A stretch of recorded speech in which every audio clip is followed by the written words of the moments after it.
call this meeting to order. Madam City Clerk, may you call the roll, please? Councilmember Crenshaw, Present. Councilmember Camarena, Present. Councilmember Marroquin, Present. Mayor Pro Tem Mallett, Present. Mayor Carter. Present. We have a quorum. Please stand for the Pledge of Allegiance. Councilmember Crenshaw, would you lead us in the Pledge of Allegiance, please? Proudly. Begin. I pledge allegiance to the flag of the United States of America and to the republic for which it stands, one nation, under God, indivisible, with liberty and justice for all. Please remain standing. Mayor Pro Tem Elliott, would you lead us in the invocation, please? We pray, please. Thank you, Father, for your kindness towards us. We thank you, Father, for the greatest country in the world, and we not take that for granted. We pray for your blessing, Father, on our country, our state, this city, our hospital, and our community and at large. And so we pray for wisdom, Father, as we go about your business, the city's business tonight, that you'd guide us and help us, and we'd be mindful of your presence and grateful and thankful to you for all these things in Christ's name. Amen. Amen.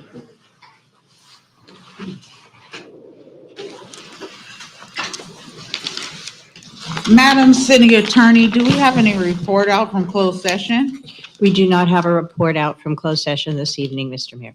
Madam Mayor, sorry. Thank you. We will be adding an item to the consent agenda. We would need a 4-5 vote to add a resolution amendment number 2549 at a MOU with El Centro police officers. So I will call roll call. You just say yes or no, please. Councilmember Crenshaw, Yes. Councilmember Camarena, Yes. Councilmember Marroquin, Yes. Mayor Pro Tem Mallett, Yes. Mayor Carter. Yes. Okay, it's been added. Thank you.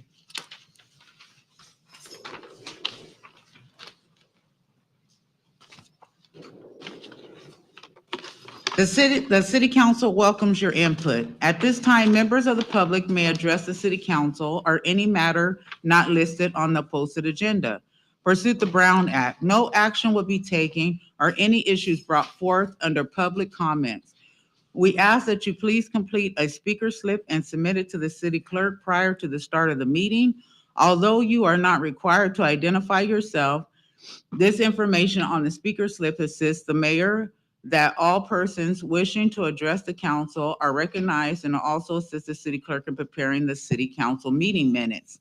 Unless the mayor extends the time, there is a 3-minute time limit for each public presentation. Any information provided on the speaker slip is volunteer and will be public records. The first blue slip we have is Mr. Peter Martinez. Sorry. It's a habit. Good evening, members of the City Council and Ms. Mayor Sonia Carter, and it's wonderful to Good stand evening. before you, members of the community. I'd like to also just say thank you for this opportunity to stand before you. I'm a representative, actually an elected official for Area 3 for Imperial, Sealy, and Ocotillo. I represent Imperial Valley College. And again, it's a pleasure to stand before you and to share some information and something exciting that I think that you're going to embrace. I did provide you some copies, but in advance, I do apologize that I provided you the wrong copy. This is the forms that go to the schools, but I will provide you the correct version, which is a request for a sponsorship. And I'll definitely meet with Norma Wiles, the city clerk, to provide her the correct one. Thank you. In the meantime, let me share what I have to share with you. Imperial Valley College is really pleased to announce that the formation of a dynamic committee comprised of dedicated members from various organizations and institutions throughout Imperial County.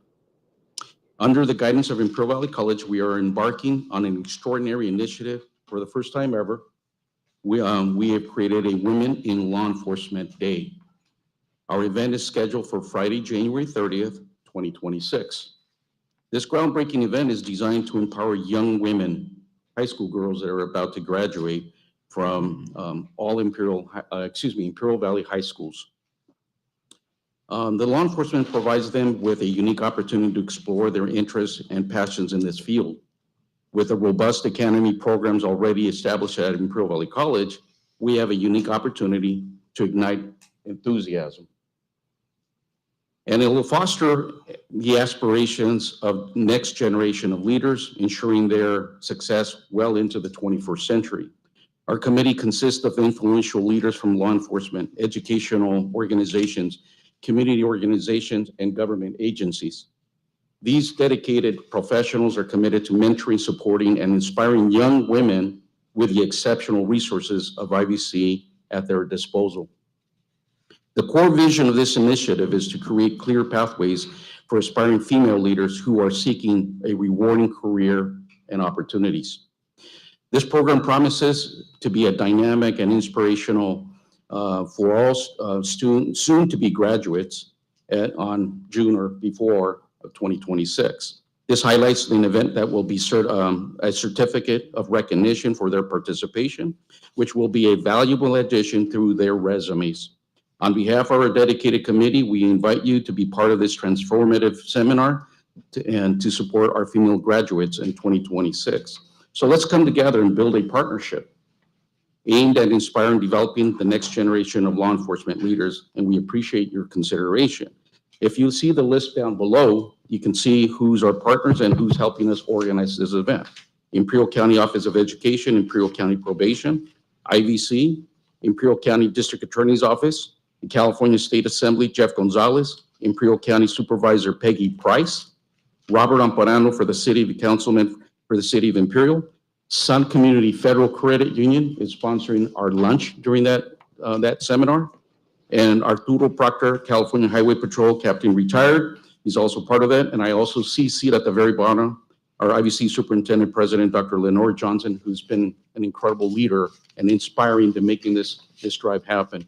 And as you can see, our women's law enforcement program is attached, and I will definitely provide a copy to the city clerk. If there's any other questions from anybody, I certainly appreciate this opportunity, and thank you, ladies and gentlemen, for allowing me to speak. We do have a question for you. Thank you for coming and speaking. Thank you, Ms. Carter. Hello, Mr. Martinez. So I've had the opportunity to work out there in the academy for over 30 years, and I've seen a great push in the ratio of women in law enforcement. And currently I'm teaching 3 administration of justice classes, and I would say 50% of my classes are young ladies that are looking to get into various law enforcement, federal, state, and local. Plus, we're seeing a great deal of academy graduates that are having success. So I will tell you that, is this for them as well, or is this just specifically for the high school, or? Well, this year, what we're doing, we're focusing this event for all the high school girls in all of Imperial Valley, all the high schools. So I have a presentation to do in Calexico. I did one last week in Imperial. And so I'm getting out there at city councils, allowing people to learn about this event. But most important, it's about bringing awareness. And what IVC is doing is definitely a push and a movement that we are driving. I'm one of 2 people that really push this initiative. And I'm working hard as not only as a voted member of our community, but I'm getting out there and campaigning that this is an important element that we should all embrace as a county. I'm also reaching out to the Palo Verde Unified School District in Blythe, so they could be part of this venue as well. We are bringing in 150 young ladies to be part of this event, and some community already committed to buying lunch during that venue. Okay, great, thank you. Again, some of my students, I'm sure, would benefit from this as well. So maybe on a second go around, certainly the folks that are enrolled there at the college. And I see growth coming out of this in the years to come. We're also hopeful, and I'll share this much, we're very hopeful to create a chapter in Imperial County for women to continue this aspiration. So we're excited that we made this movement. So thank you very much, ladies and gentlemen, for your One more time. quick question. I have One more one. quick question. Yes. Both of us. Go ahead. Go ahead. Mine is just super quick. Mr. Martinez, thank you for coming and sharing this great information. It's very encouraging. I just want to clarify, it sort of goes on piggyback to him. Clarification, this is just for senior classes at the high school, not freshman through senior, just Well, senior like- class? Well, like I said, preceding years, I think that as they grow into the graduating class, we want to prepare these young ladies as they graduate. They're going to be able to register for these, these programs that we offer at the campus. Because again, we have academy programs, not just in law enforcement, but we also have, just like we have these gentlemen back here, fire science, and I'm sure they're all aware of what we do there. But it is an exciting, venue that they can come to IVC, take advantage of these programs, opposed to driving or going to Los Angeles or other schools when we have something local here to take advantage. So Thank again, you. this is the first event, and we're excited, and we're hoping that you can embrace this with your support as a sponsorship. This is going to mean a lot to us. Any questions? One more quick question, Peter. Yes, sir. Do you know what the industry standard or goal is for female officers? Not sure what you Like, mean by. like what the ratio is now, men to women, and what their goal is? Well, I don't want to take too much of your time, I realize that, but the ratio is definitely maybe 1 to 3. Yes. But we certainly want to increase that number, and this gentleman just pointed out that something very important, Mr. Crenshaw, is that we want to increase our population of females to raise that awareness at heights that we haven't seen. So I think we're going to accomplish this with your support as well. So again, I could get you more information at a later time. Great. Thank you, Mr. Elliott. Thank you. Thank you for your time. Thank you, Thank you. appreciate it. Thank you. Thank you. Now we will have Mitch Barber.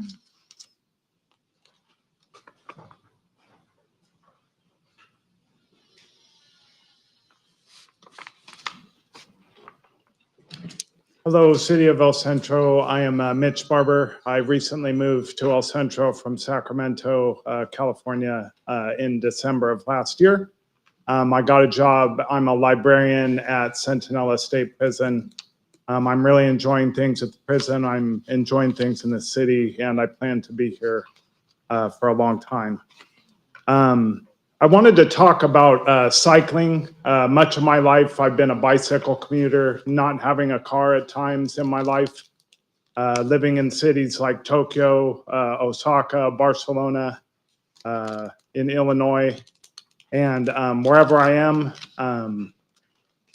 I really look to my bicycle for exercise, for camaraderie with others, and things that can help bicyclists, because El Centro, there are some good things going on, I believe. Like 810 Road has a nice bike lane that is safe for your average rider.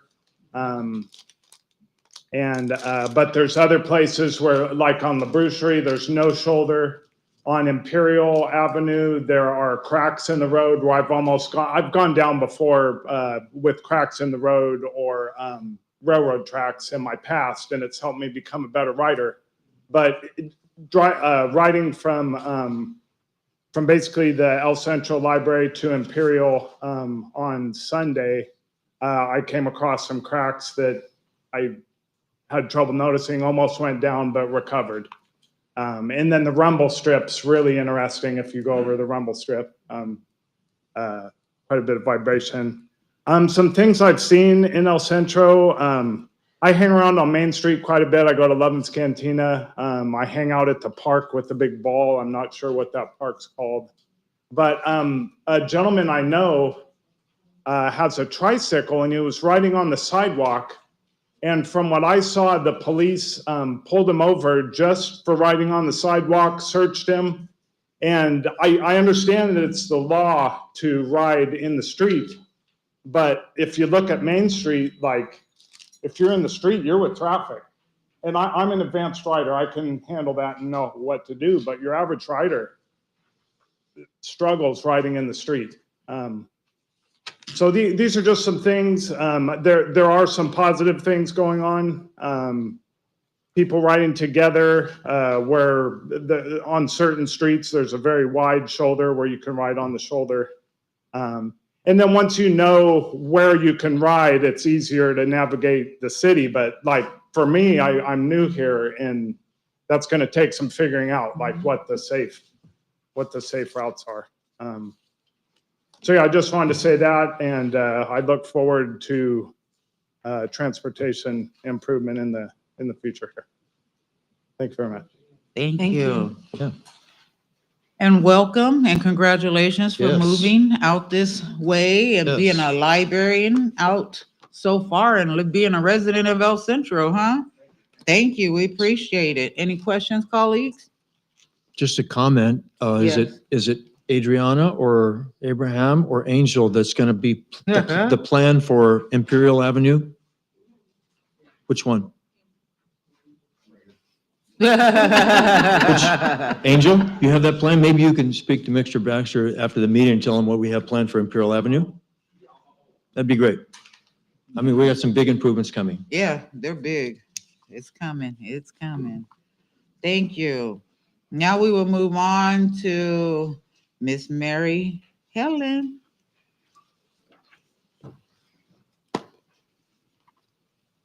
Good evening. Well, he's added something else to my thoughts. Oh, okay.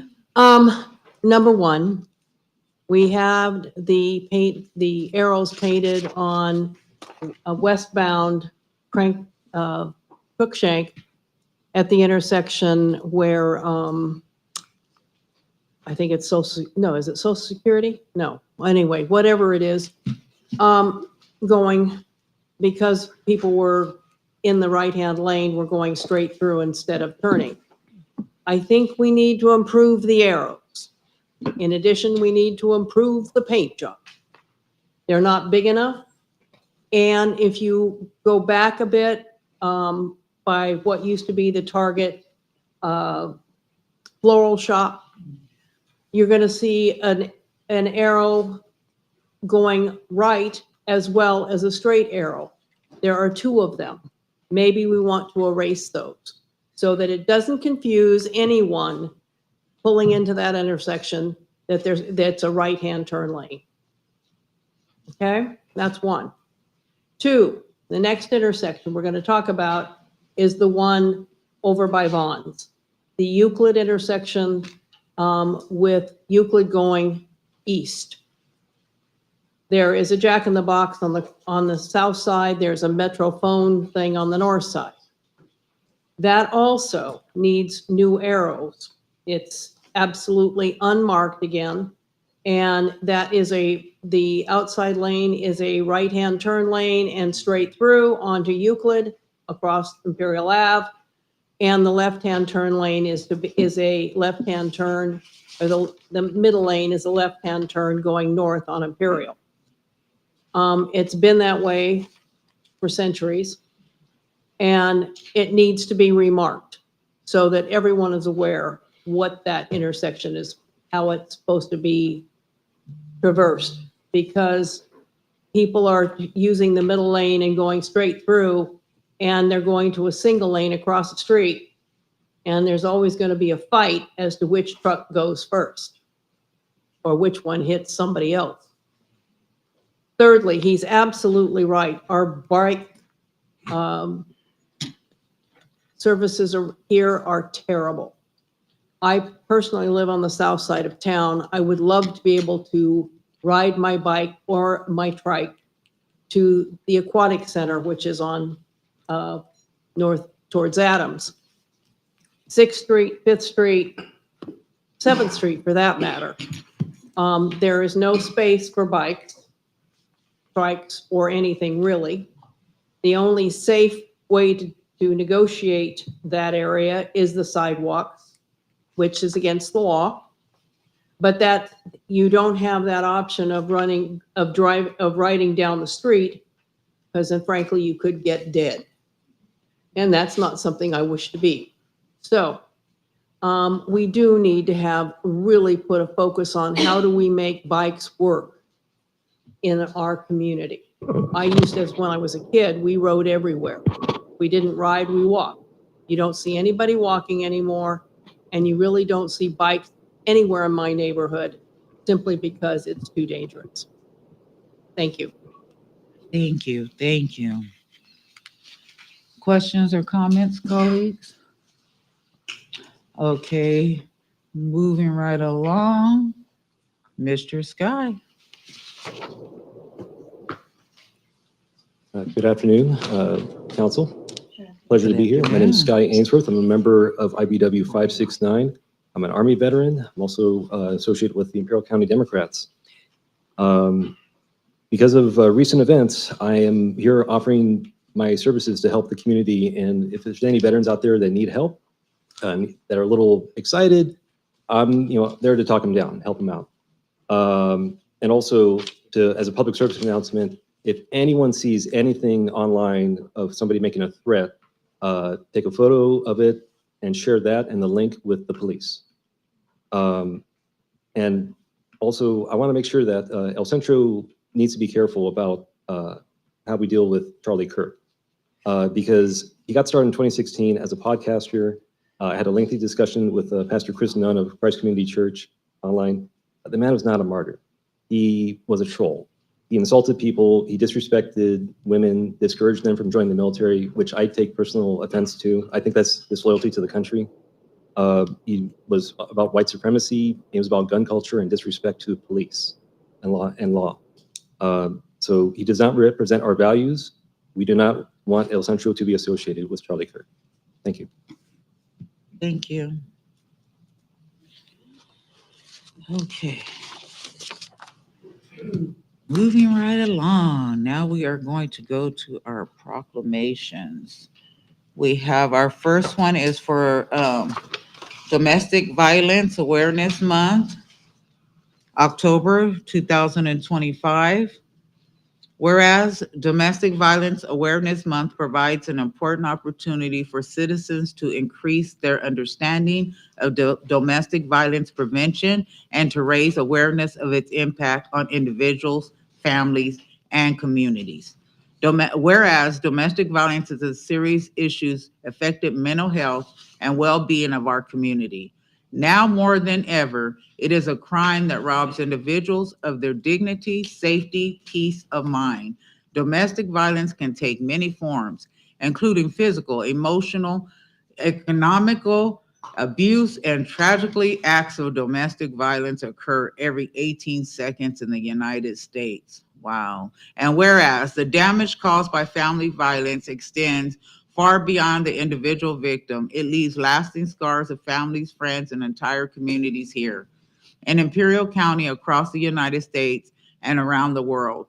The ripple effect touched every part of society, underscoring the urgent need for awareness, prevention, and support for those impacted. Whereas during the month of October, we honor the work of advocates, including shelters, hotlines, prevention programs, and resource centers, whose services provide safety, healing, and hope for survivors and families. Whereas the mayor and council members renew their commitment to upholding the rights of every individual to live free from violence, they honor the courage of survivors and recognize the unwavering dedication of those who work tirelessly to end family violence in our community. Now, therefore, I, Sonia Carter, Mayor of the City of El Centro, State of California, do hereby proclaim the month of October 2025 as Domestic Violence Awareness Month in the City of El Centro.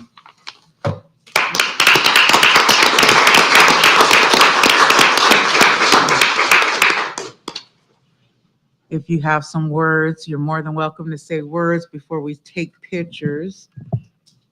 Good evening. My name is Gina Vargas, Executive Director for Woman Haven. I've had the privilege to serve Woman Haven at my capacity for 13 years. And it's been great and it's great to see the support of the city.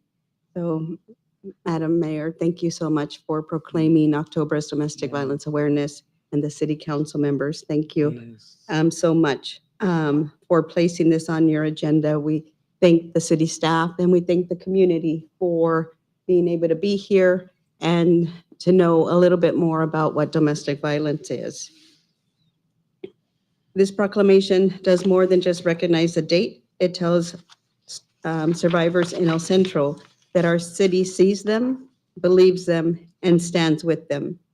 It also reminds all of us that prevention is possible when we talk openly, support families, and connect people early on. At Woman Haven, we provide a safe shelter, legal advocacy, counseling, housing support, because healing and stability change lives. In October, we'll be kicking off the Awareness Month, so we're glad to be able to do this in September so everyone can start to be aware of it and start seeing the activities that are coming around.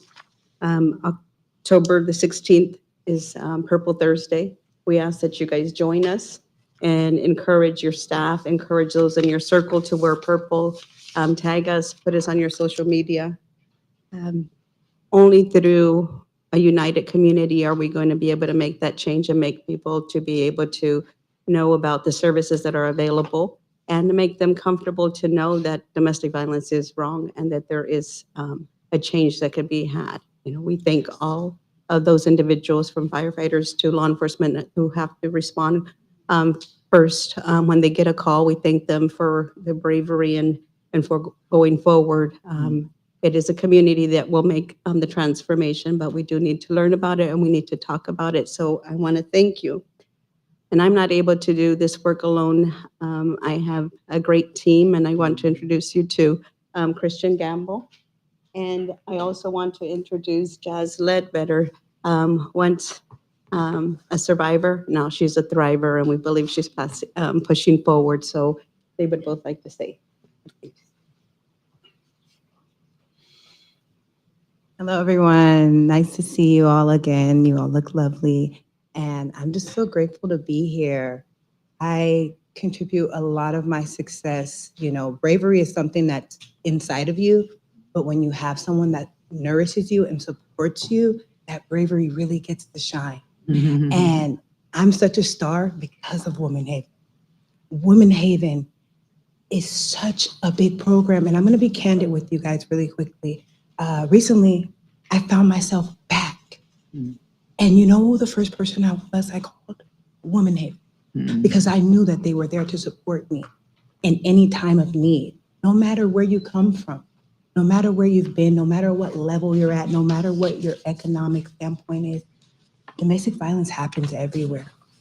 And once we take the stigma off of it and realize it's human beings that are affected by it, no matter the gender, no matter the orientation, no matter the race, that is when we realize we have to fight the problem, not the person. And as long as we keep supporting organizations like Women Haven, and no matter how big I get, I always come back to Women Haven because they're the ones that had me when I was small. So keep supporting programs like that. And thank you all for what you do. Thank you. Thank you. Thank you, Jess, and thank you, City Council members, for having us here. Domestic violence is something that happens every day, and as you mentioned, the statistics are real, and every time we see cases of domestic violence. And I left you a little giveaway bag where it has a little calendar of the events that we're having. One of them you're welcome. One of them is Remember My Name Memorial. So we have that event on October 3rd in memorial for domestic violence victims that have passed away due to domestic violence. So there's many victims that are there that we're remembering. I know there's some on the list that we wish we can get approval, but we're in the process of that. Also, I know you mentioned, Ms. Sonia Carter, the importance of giving awareness and also honoring the advocates. So on September 23rd, we're also honoring one of our advocates, Ms. Judy Klein-Pritchard, who has been working for us 35 years. So I invite you, not just the City Council, but all the people that are here today, to be part of that celebration, because she's been there for over 35 years, like I mentioned. She's been giving support and also helping those individuals be in a better situation right now. And our theme for this year for Domestic Violence Awareness Month is From Surviving to Thriving. And as Jazz mentioned, she's a big driver, and we encourage everyone to speak about this topic and to gain awareness together in the community. So thank you very much. Thank you. And we would like to take a picture too as well. Yes. And what date and time, could you repeat that? For Miss Judy's Yes. celebration or recognition, it's Yes. on September 23rd. I did send an email out, and I will send one tomorrow as well. And it's at 8:30 a.m. at the Board of Supervisors chamber. Okay. Thank you You're so welcome. much. All right. We'll come up and get your plaque, and we're going to take a picture with you. Emilio, if you could come on out, please.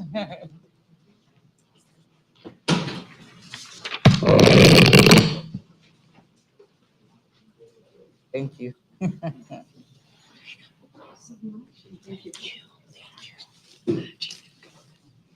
Congratulations. Thank you. Thank you for what you do. Okay, are we in here?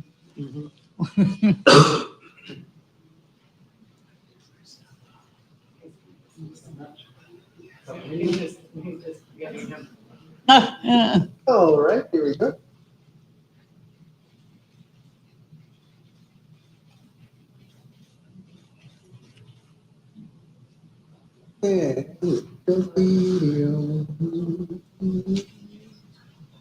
Thank you very much. Oh, is they still?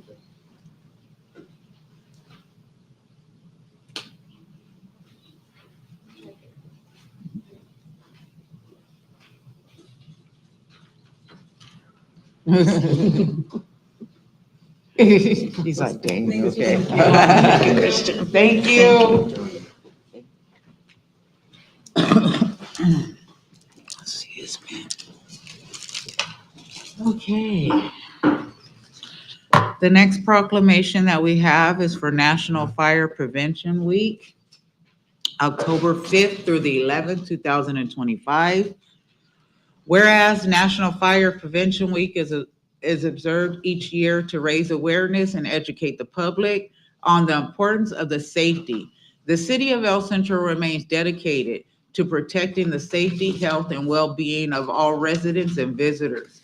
Whereas this year's theme, Charge into Fire Safety, lithium batteries in your home, focus on how lithium batteries work to better educate the public on how to purchase, charge, and dispose of them safely.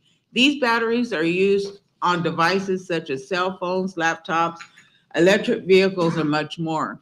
But which is damaged or misused can overheat, catch fire, or even explode. And whereas the National Fire Prevention Awareness encourage us to follow 3 simple steps to prevent, I'm sorry, I have to sneeze and I'm trying to hold it in.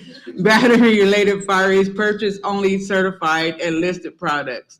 Charges them safely and recycle old and damaged batteries responsible. And whereas the El Centro Fire Department is dedicated to reducing fires through prevention, education, and community outreach. Fire safety is shared responsibility. By learning safety, we are not only protecting our families and homes, but also health fires responders who work tirelessly to keep our communities safe.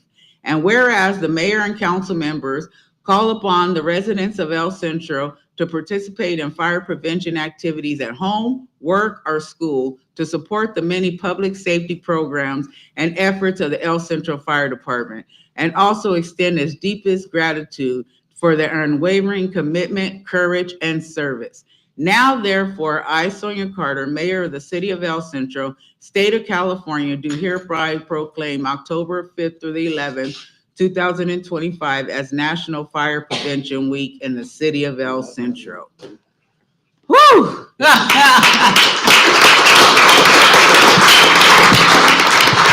Good evening, Madam Mayor and Council, and Good evening. thank you for that proclamation. I'm honored to accept it on behalf of the fire department, because fire prevention is truly at the heart of what we do. Beyond our emergency response, prevention is one of the #1 efforts that we do in order to keep the community safe.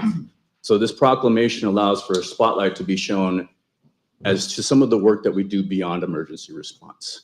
And in the months to come, starting with Fire Prevention Week and for the greater month of October and beyond, is an exciting time for the fire department.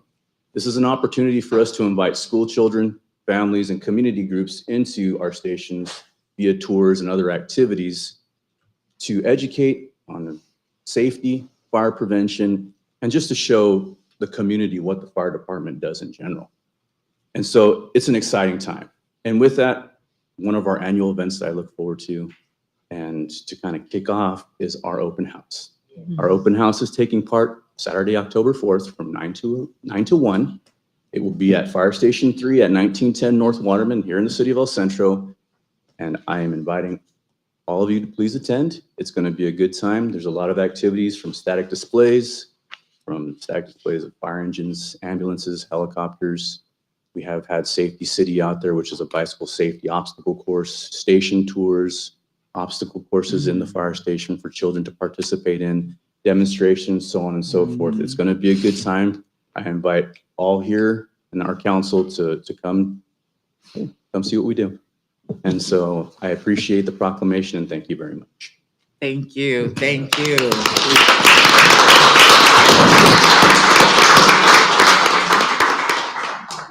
You have some of your colleagues here? To take a picture? I had to. Thank you. You brought them with you? Oh, yeah, they were eager to come. Ah. Take a picture with me up front. Oh, that's funny. Cream. I just go like this. Myself, and you pick one of these guys. Right? That's funny. If they get their picture taken by the media, they have to get on. No. It's a lot of ice cream. My lenses have got wide.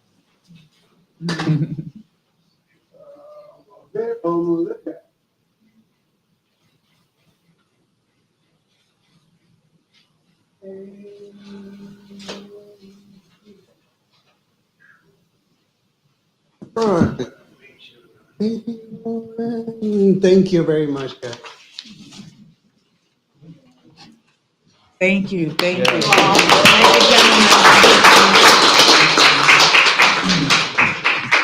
Okay.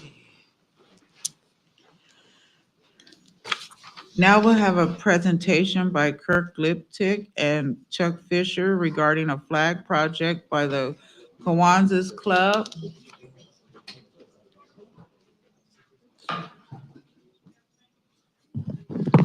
Madam Mayor and City Council, thank you for the opportunity to come and explain and talk to you about a project that the Kiwanis Club in El Centro has proposed.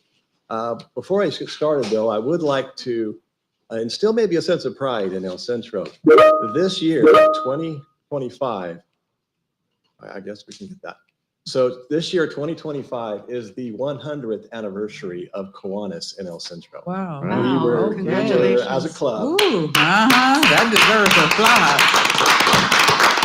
As a club, Kiwanis was put into action, like I say, the year 2025, and has not missed a year, not during the war, not during depression. We've been pretty steady.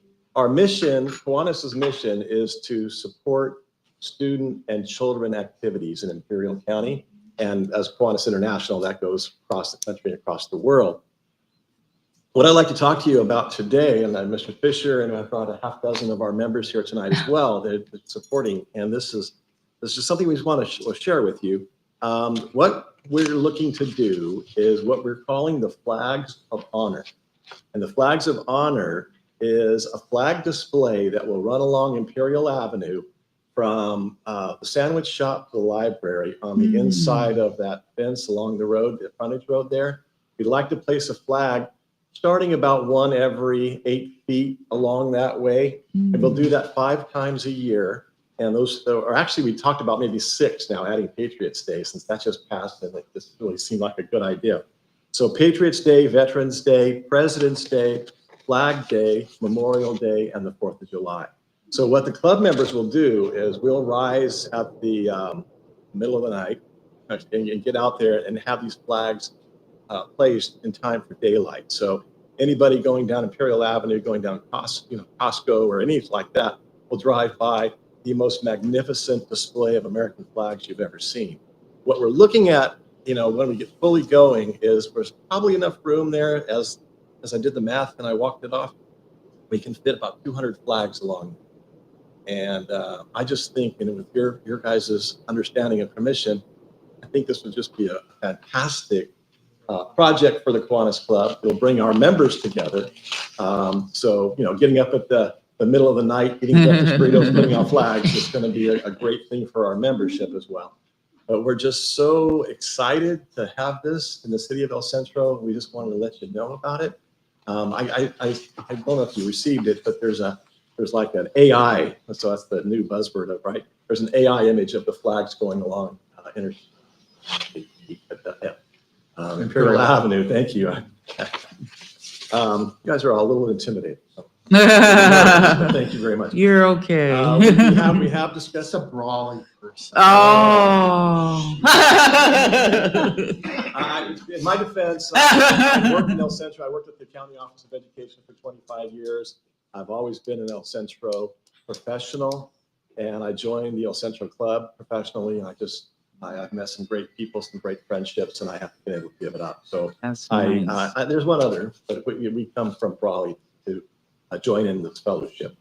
My father was a longtime Kiwanian, and they did a very similar project in La Mesa back when I was a child. It wasn't quite as many flags as what we're talking about, but the American flag is so important to of course, our country, and it's something that we really to get out there. So the way it's going to work, just so we have an understanding, is that each flag along the way will have a placard attached to it, and that'll be dedicated to flags of honor, right? It'll be dedicated to a veteran, to a first responder, to law enforcement. Anybody that wants to have that can have that. And as a club, as a service club, every penny we ever make goes back into the community children. We are gonna ask for a donation of $100 per year. So it was $20 per time, but now we whittled it down because we're adding a fifth one. But that would be a good fundraiser for our club. It'll be a great thing to bring the community together. People can go out there and find their fathers. I've already dedicated my father and my father-in-law, and I've talked to other members who have also done the same. And with your understanding and permission, we're going to start expanding the public relations on this thing, and we want to start with the Veterans Day coming up on November 11th. And that'll be our first time out. Kind of as Adriana said, it's kind of a soft launch. So if we can have like our flag, I have our sign that says El Centro Kiwanis, but if we could have like 25 going each direction, I'd say that was a win. But as it goes on, we're just going to expand it, go outward. And then as we fill up the space, we'll have more in between. So pretty soon it'll just be a sea of red, white, blue.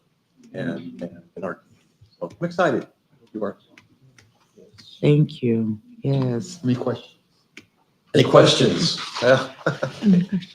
So I like to mention that I read this program prior to this, and it checks all the boxes. Mhm. So for the youth, for our veterans, for our community, the pride in the American spirit.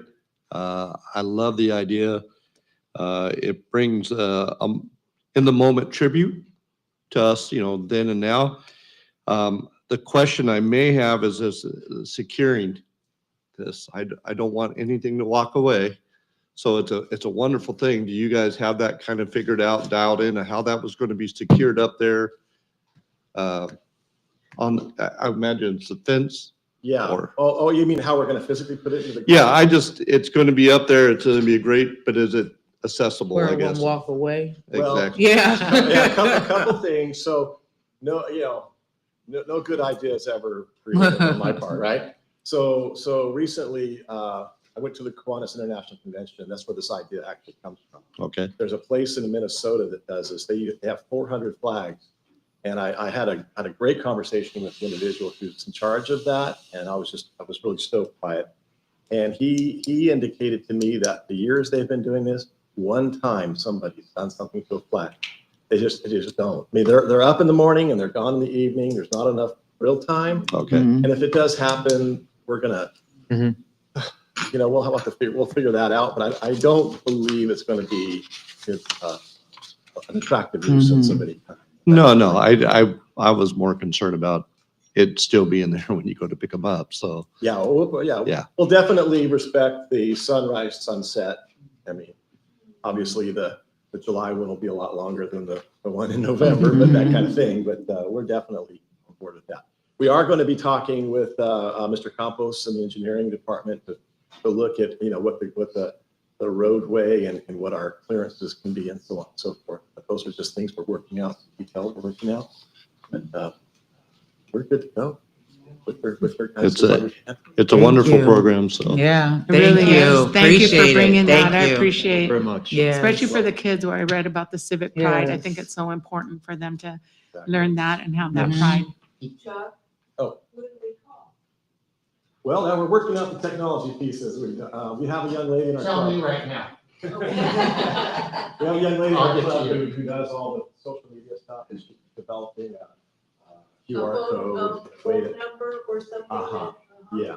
There are those of us who don't use QR. Okay. All right. You well, talk to me, I'll make sure you get it. It's down the street. All right, we're good, but we're excited and we're good. And we hope to get some youth involved. Okay. Key Club is a high school club for future Kiwanis. And Wow. so we may get some of them up at that. Absolutely. How Nothing amazing. teaches hard work more than getting up and, so we'll see how that. Yeah. And just to say, Key Club, so there was a really nice article in the Ivy Press the other day about Key Club and Betty's participation in Key Club, and we're so excited about Key Club. You know, Key Club, the K in Key Club is Kiwanis. Come on. We are, that is a Kiwanis sponsored club. Mhm. I mean, so when you see Key Club, that's Kiwanis. We have a really active, very active club at Southwest. You know, someday like to expand at Centro.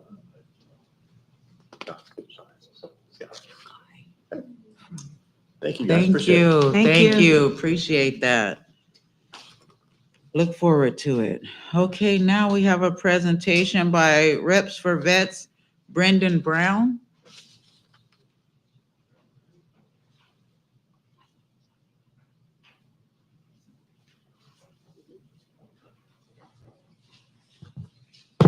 Good evening, everyone. How are we doing tonight? Good evening. So, first of all, I just want to say how grateful and blessed I am here to be here this evening. I want to thank the mayor, the members of the council, and the community. First and foremost, it is Suicide Awareness Month. At Reps for Vets, who we are is we are a combat veteran-ran 501c3 nonprofit and ministry here in Imperial Valley. We've been established since July 2020, so we've been this past summer is our 5-year anniversary. And what we do is we fight against veteran suicide. On average, 22 veterans a day take their life here in America. And through the work that we've been doing here in the community, we've seen a vast majority of other community genres that struggle with similar issues with mental health, with PTSD, depression, anxiety, and substance abuse. So what we do is we offer it's a 12-week exercise program where we bring the individuals in to our program and they get 36 free personal training sessions at 413 Fitness in Imperial. So the idea is it's more than just a workout. It's not just an exercise. I don't know if any of you have ever gone to talk to a counselor or to a therapist. It could be a little stressful that day of your appointment. You're going to a white-walled room to go talk to somebody, a stranger. What we try and do is facilitate a more atmosphere of a peer-to-peer atmosphere where people don't feel as much pressure and they can be more open in more of like a brotherly or sisterly way to talk about the issues that they have. Since we've started the program, we've had 178 graduates of the program, but what we're most proud of is that we've actually prevented 28 suicides. I've actually have had individuals come to the gym in the middle of a crisis. They had a weapon in their car and they saw one of our videos on Instagram. They didn't know where to go and they came to us to speak to us. So Suicide Awareness Month is very near and dear to what we do and what our mission is. It's near and dear to me. I am the founder and the director of the program. I started the program due to my own shared experience of suicidal thoughts and ideations. I served in the Army from the age of 21 to 29 years old. I had a deployment in Afghanistan, and I struggled from what we call symptoms of service. And through those experiences, I've made it my life to help others because I've had freedom through faith that saved me in fitness, and I want to be able to share that with my brothers and sisters.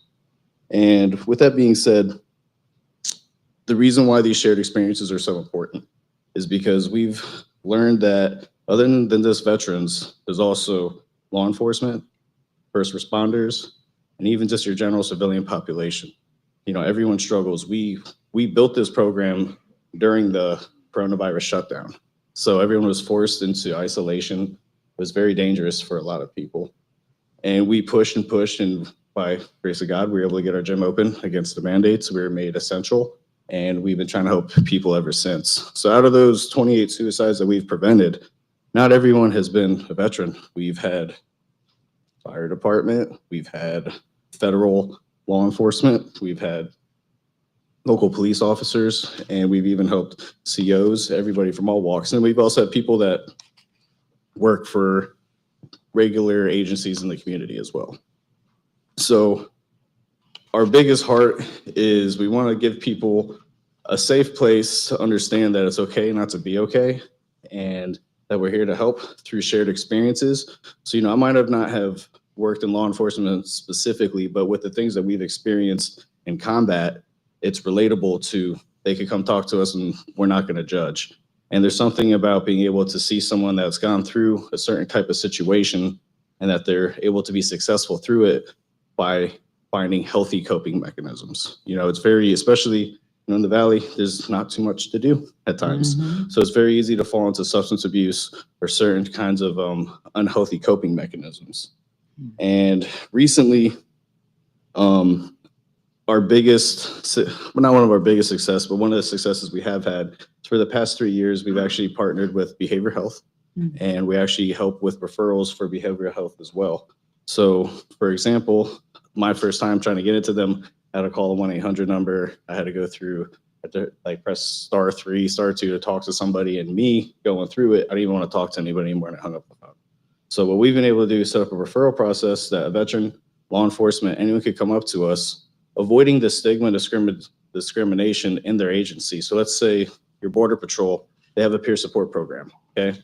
They could go talk to their buddy, but hey man, I need help. But now, if that guy doesn't keep his mouth shut, everyone knows the guy's got a problem. So no one's gonna say nothing because they don't want anyone to know their business. They don't want to be prevented from promotion to be able to get certain jobs and stuff, so they keep it in. So they either do good at work and they're bad at home, or they're good at home and they're bad at work, right?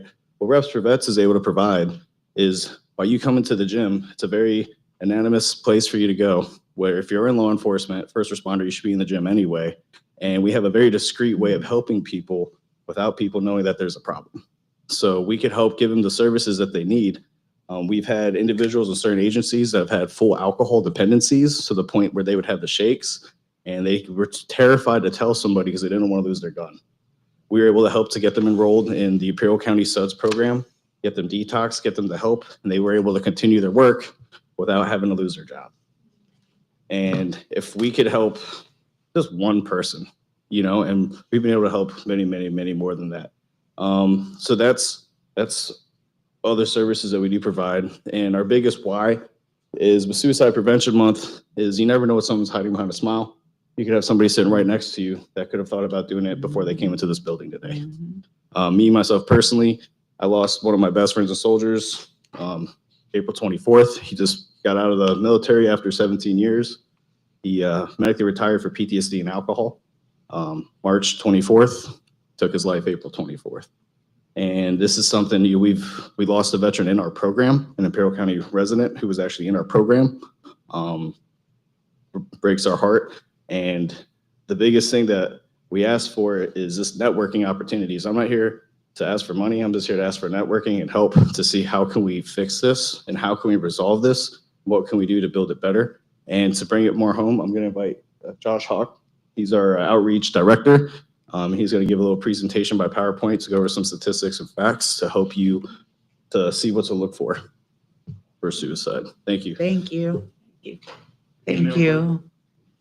Good evening. Madam Mayor, Good evening. Council. Appreciate you guys having us here tonight. Like Brendan said, it is Suicide Awareness Month. I put a presentation together, a few slides, just to kind of go over some basic information, identify risk factors, that kind of thing. We have members of law enforcement and other entities in the building that deal with people on a daily basis. So I just want to talk about a couple things, but first I'll introduce myself. My name is Joshua Hawk. Like Brendan said, I'm with Reps for Vets. I was in the Marine Corps for 15 years, so I've seen a lot and I've done a lot, and I've been a part of a lot of organizations and opportunities to see different things throughout the Imperial Valley. I'm also my father committed suicide, so obviously suicide is more near and dear to me than most because I know what the impact is, not just on myself, but the family member, the household, that kind of thing. So just kind of puts things in perspective with where I stand with regards to this month and, you know, what suicide prevention or awareness means to me. Does somebody have like a clicker or something? All right. All right, first and foremost, statistics. This is a basic overview of what the statistics are for 2023. The 2024 statistics have not been released yet. This is an overview for the whole United States, but in 2023, Imperial Valley had 32 suicides. The 32, 31 were men and one was a transgender female. So majority of it is males here in Imperial Valley. And that doesn't include like drug overdoses or people that were gainfully trying to commit suicide. These are self-inflicted types of situations here in Imperial Valley. I'm not going to go into the vast majority of all of this information because it's a lot, but as you can see, it is the eighth causing death here or not in Imperial Valley, but in America. It isn't one of the leaders here in Imperial Valley, however, but it is a big stigma within the United States. So obviously mental health being a pretty big factor with regards to suicide and people that actually take their lives. So you can see the statistics are pretty staggering. Warning signs, typical warning signs for adults. Like Brendan said, you could be standing next to somebody and you might not necessarily see signs and symptoms, but there will be indicators, you know, underliers, whatever the case may be. Talking about making plans of committing suicide, I've never personally heard that, but that is one of the ones the CDC says that is a potential. Anxious or agitated, behaving recklessly, you know, getting behind the wheel of a vehicle after drinking and driving, that kind of thing, could tend to be something that is an underlier. Talking about burden of others, family members, things going on in the household that are, you know, whether they lose a job, whatever the case may be. Talking about feelings of hopelessness, having no reason to live, sleeping too little or too much. A lot of times you'll see depression kicks in and people want to sleep a lot. That or they're just amped up all the time and they don't sleep at all, which obviously on the backside of that, they're going to crash and eventually something is going to click within them. Withdrawing or feeling isolated. We see that a lot of times with a lot of law enforcement, guys that work in the law enforcement community, even the correctional officers with the things that they go through on a consistent basis. Joe and Razor talking about seeking revenge. Obviously with situations and circumstances and things that have happened here recently, you'll probably hear a lot more about that. There's a lot of things that trigger certain people with regards to certain events and it makes them think about things like this. And then chronic illness or serious health conditions. Obviously we know veterans, law enforcement, a lot of our people here in Imperial County are members of law enforcement. So there's that vast majority of people that probably have things that go on in their life on a consistent basis that makes them think about things like that. For our youth, hopelessness, a lot of times cyberbullying, things like that is a direct indicator of kids that have a higher potential for that. A lot of times you're not going to see it because it is on social media and they're not going to necessarily talk about it unless you're one of the homies and you know they feel comfortable talking to you about it. So a lot of times just sitting down having a conversation, not just with your kids, but with the friends of your kids is probably a better indicator because that'll give you a better understanding of what your kid's going through. Changing and withdrawing for social connections or situations. If your kid's, you know, diligently in sports and doing things like that, was typically a good student, and you start to see that taper off, that's obviously an indication that there's something going on, an underlier. Change in sleep habits, same thing as parents, but oftentimes more than not, a kid, you know, on a weekend, if he doesn't have nothing to do, that kid will sleep all day if he's got something going on. So anger or hostility, you know, you got a good boy that never has any issues at home and drastically changes from one day to the next. And now he's angry all the time and flipping out at mom and dad. And normally he's the one that comes up and give you a hug and tell you I love him. He's the one, you know, making sure that you're okay. So that's obviously an indication. And we see it all the time, especially nowadays. I feel like social media has really had an impact on these kids and how they, you know, act on a consistent basis, TikTok, Instagram, all that stuff. So I really think that plays with the mental psyche of these kids. So it's something we really have to look out for as parents. I know I got 2 teenage kids and I really try to prevent them from getting on sites like that just to, you know, decrease the potential or opportunity for those types of things to happen to them. Risk factors. Risk factors are characteristics of a person, of his or her environment that increase that likelihood that he or she will die by suicide. Major risk factors for suicide include any prior suicide attempts, obviously. Misuse or abuse of alcohol or drugs, obviously that's increases. My father, for example, nobody would have ever known, but he was an alcoholic. So, you know, when you're having a bad day, you're drinking alcohol or consuming any kind of substance, it will exacerbate any kind of condition that if you didn't have the thoughts before, it might be a little bit worse at that point. So completely understand that concept or mindset. Mental disorders, particularly depression or other mood disorders, if you don't address those issues, I know a lot of veterans, for example, law enforcement, if they don't seek help, even the slightest of medication is a benefit. You know, I'm a veteran.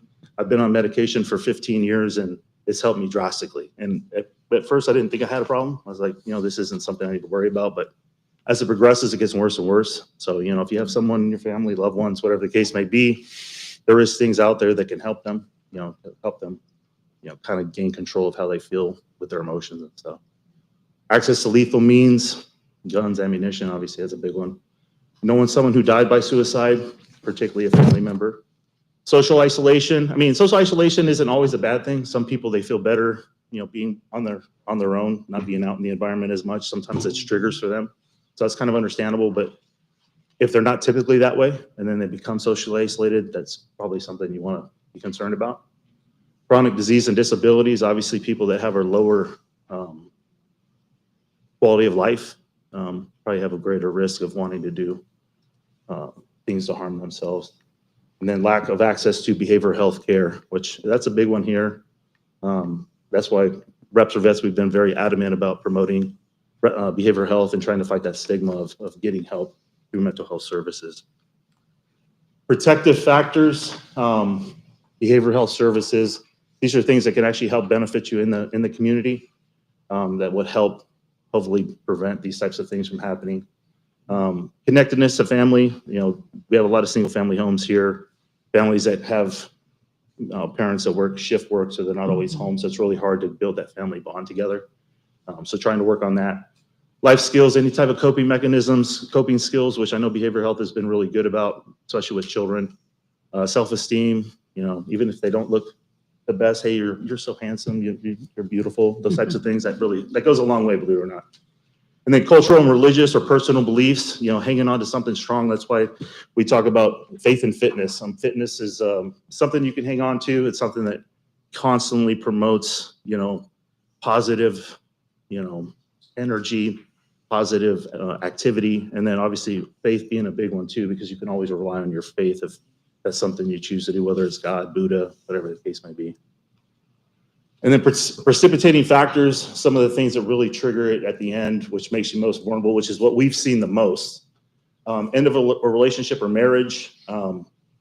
It's typically harder on men than women that we've noticed. We've had 2 veterans that have committed suicide and directly correlated with relationship issues and things that have transpired, whether they're losing their kids, their wife, whatever the case may be. Death of a loved one. I mean, sometimes you see that more in older folks than younger folks with regards to losing a spouse or somebody that you loved and you can't live without. Serious financial issues. Obviously, you had a great job, and then all of a sudden now your life comes crashing down. How am I going to provide for my family or my kids? So that's something that increases or exacerbates your mindset and your mental health. So these are all things to look out for, as obviously that could be potential immediate risk. I know here in Imperial Valley, we're losing a lot of jobs because of certain things with regards to like the sugar beets and all that kind of stuff. So obviously that's going to be a hard thing for families and people to deal with here in Imperial Valley. So I would assume that might be an uptick or concern for us here as well. How can we help? If you know the people, you're around them enough, obviously you're identifying issues. You can text 988. That's an immediate contact for suicide and crisis hotline. Whether it's for yourself or somebody else, you can kind of let them know what the situation is, and they'll put you in contact with services to be able to help yourself or that person. And then obviously the communication with that person you think that might be at risk. So talking to them, finding out what's going on, without putting anything severe in their head. You know, a lot of times people will have ideations, but they don't have a plan to do it, which is a good thing. That's usually the time you want to make sure you get them help. And then just showing care and concern, just listening to them. You know, don't say, oh, well, don't do that or don't do this. You know, just kind of listen, because a lot of times they just want somebody to hear what they have to say. They don't want people trying to tell them what. And then the big one is removing any objects or potential things that can promote harm to themselves or to somebody else. Questions? Comments, concerns? How many graduates did you say you had, Brandon? Or 178. 178 grads? Would you say that that they were all suicidal at one time? I mean, suicide ideation at least? Probably 50%. Usually Okay. it's 50%. It just depends Right. on how bad they were. I mean, how Yeah. long they've been sedentary, how long they've been, in the house without doing things. A lot of times when they immediately get out of the service within the first 6 months to a year, that's probably when that really starts to set in. Some of them, they've been working and just got out of shape and just really wanted help for their own mental health, nothing having to do with suicidal ideations or anything like that. And 22 a day nationally Yes, 22 commit a day. suicide? Veterans? Yes, 22 veterans a day. Veterans a day. That's incredible. Yeah, it's staggering. A lot. So how would people know to get a hold of you? How would people know how to contact you? How would anybody, the general public, know? So we how to get help? have social media. You can follow us on Reps for Vets How would they know _org. Rep for Vets? What's that? How would they know to look for Reps for Vets? What do you mean? How does anybody know how to find you? Yeah, social media. Yeah, social media. You guys say that. You guys say that like it's a simple Social media. thing. We have All our right. own website. That's the new thing. Yeah. So, I mean, it's kind of. I mean, we're not in a phone book. Yeah, there you go. I mean, if that's what you're asking, I don't know that we're in the phone book. Very good. I guess I'll work on that since I'm an outreach director. I'll make sure that we get that taken care of. But yeah, social media, Facebook, Instagram, TikTok. We have our own website. We have business cards information. Any 413 Fitness, they can reach or contact us there. We have points of contact at those locations where they have our information where they can get a hold of us. But exposure would be very helpful. for you all. 100%. Yeah, absolutely. Yeah, I mean, it's more of just getting the word out there so people know that their service is out there to help, not just veterans, but the local. Were you, Josh, suicidal? No. And the main reason for that was I had my own kids and I had things and I seen how it impacted me. So I'm going to throw it out there. I feel like it's a coward's way out. Like it's, you're not taking responsibility for the things that you put You had out in your something to live life. for. So, Yes. I mean, I've went through rough times. I've lost jobs. I've lost opportunities and been impacted financially, whatever the case may be. But to me, there's always a way out. It's just depending on how hard you want to fight to get there. So no, I like my life. I love my kids and I love my family. I like being able to help other people and Praise the Lord. understand what. That's great. Brendan? Suicidal? Yes, I have been at one point in my life. I was. And you're still alive because? I'm still alive. Honestly, the great grace of God, first and foremost, having faith in God. And then I had the night I was going to do it. Actually went to church. I had my gun in my car and I was praying for a reason not to do it and didn't hear anything. And bumped into an individual on my way out to my vehicle, and he was a tank mechanic. I was a tank commander, and he Another veteran. Yeah, another veteran. Yes, right. And he was asking me what I had to do the next day, and I had an appointment with the VA for my PTSD, and he said, "Hey man, I hope your appointment goes good." And just that little veteran interaction, that 30 seconds, I didn't do it that night. And the next evening, one of my fellow squad leaders called me drunk with a gun in his hand, about to take his life. And I was a new believer. I moved here in September 2019. August 2019. I got saved in saved in September, baptized in November. It was February 19th when I was going to take my life. And I asked the guy if he believed in God. I had 4 months of church and Bible boot camp in me. And he said his father was a Lutheran minister, and I ministered to someone for the first time and I saved his life. And I had an experience, had an audio message. I had a flashback of my childhood, just a flashback on, they're not here. I was going to comment with Woman Haven. I was a victim of domestic violence myself. I was beat unconscious by my father when I was 3. Saw my mom get thrown through a coffee table. My dad tried to kill her with the table leg. And I just had a flashback of my youth to the age of 21, my military, and there was a lot of darkness and I didn't see any hope to go forward. And I heard an audio message from the Lord, and he said that your pain was preparation for your purpose. And, Come on now. and I ignored it at the time. Hmm. I was like, nah, there's no way. So Wednesday night I was gonna take my life. Thursday night, stayed with my buddy. So it was 10:30 at night when he called me. I talked to him until 6 a.m. Now it's Friday morning. Ricochet was still open in Imperial. My son had a birthday party, and I brought my kid to the birthday party. I just got divorced. Another statistic of why I was kind of down and out at the time. Yes, right. And I dropped my son off, and on the way to my car, my phone rang. And when I served in Korea, the first non-commissioned officer I ever had, he called me 8 years later. So I met this guy when I got there, and he was an E5 at the time. Now he's a active duty sergeant first class. He was on his lunch break, and he put his firearm in his mouth, pulled the trigger, and the gun didn't go off, and he called me. And I haven't spoken to him in about 8 years. And I looked up at the sky, and I remember what the Lord told me the night before. And I was like, all right, I guess you're right. And I saved him. And I went back to the gentleman at church that night, and I confessed to him that I was going to take my life that night, and that he saved my life. And because of that, I saved these other two gentlemen, and that we need to do something about it. And by March 25th, I had Reps for Vets up and going. So I was going to take my life February 19th. March 25th, we had Reps for Vets going, and then we were shut down. We started on a Wednesday. We were shut down on a Friday because of Corona. And I took that time. We filed our 501c3 status. We got awarded that in May. So we're at the White House every single day. The same letter about the dangers of isolation, that alcohol kills 100,000 people a year, obesity kills 300,000 people a year, and that we can't go to church or the gym, but we're allowed to go to the liquor store and McDonald's. So how is this really a health issue? And I do understand some people got sick and passed away, but there's certain ways to be healthy and maintain our mental health through this process.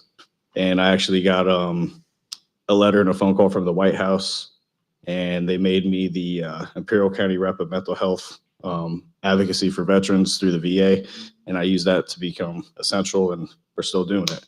So that's how this got started. Great. Wow. Thank you. But by no means do I thank you very much, but obviously all the glory to God. And I'm just that's why I said I'm very blessed to be here and to have this opportunity. Yes. And the thing is, too, we are a ministry, but I want to put it out for anyone that might be thinking about reaching out to us. We're here to meet people where they're at. We don't have an agenda. We don't have a specific denomination for anybody. So we're both secular and non-secular. We do have a fellowship group that meets on Thursdays. Where? At 413 Fitness in Imperial. Imperial. Every Thursday at 6:30. We're not a Bible study. We're an application group. So what we do is we come up with a message to actually apply to what you're going through for that day. So it's how to use the Bible as a tool for what you're going through. Great. And just very grateful for Josh. And like I said, we're here just to network, let people know what we're doing. It's been 5 years. I'm not from here. I'm originally from Brooklyn, New York, and Baltimore. So I'm very grateful for Imperial County welcoming me and my son and giving us the life that we've had, and anything that we could do to be more predominant in El Centro, to let them know about what we're doing, the services we provide. We're not here just for the law enforcement with behavioral health. We also have Casa Serena, where we could do walk-ins for spouses, children, because a lot of time what the veteran law enforcement guy goes through, the family is affected as well. So we're not here just for the veteran, we're here for the entire family. So great. You guys have any questions after that? We thank you. Thank you. Thank Thank you. you. Appreciate you. Amen. Thank you, man. Appreciate you. Every test has a testimony, Amen. and we thank you. Thank you very much. I feel revived after listening to you now. So you go out and you Amen. keep supporting people, keep helping people. Amen. Yes. That's why we sit before you, because we like to help people. Exactly. So, Because it's thank not you about for us. what We you got to do. serve. Thank you for what you do. Thank you. Thank you. God bless you. Thank you. God bless.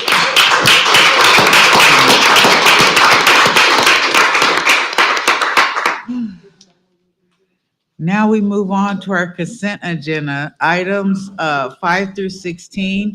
I know number 9, we have questions about it, and Yeah, Madam Mayor, if it would be okay, we'd like to pull item number 9 from the consent agenda, vote on it.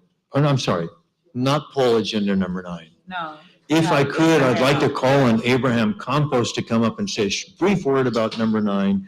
Why are we demolishing the Valley Centerpoint Plaza? Just briefly so people that maybe don't follow city business like really closely would know why we're doing this?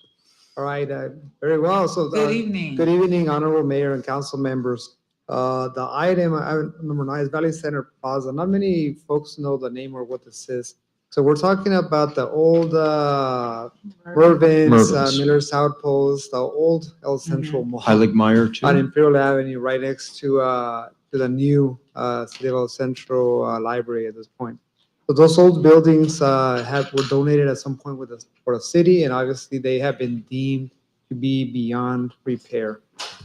So we have a plan to revitalize that area over time. First step in that plan is demolish those old buildings.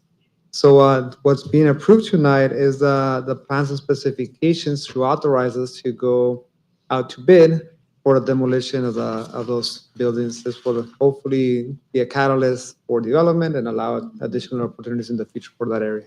Thank you. And we own this property? Correct. Thank you. Thank you. Thank you so much. Thank you. Now, may I have a motion and a second to adopt consent items 5 to 16A, please? I move that we accept the consent agenda. Madam Mayor, I still had a question regarding item 9, so I'm going to pull it, or if I can ask it prior, whichever you Oh, prefer. do you mind answering another question? Thank you.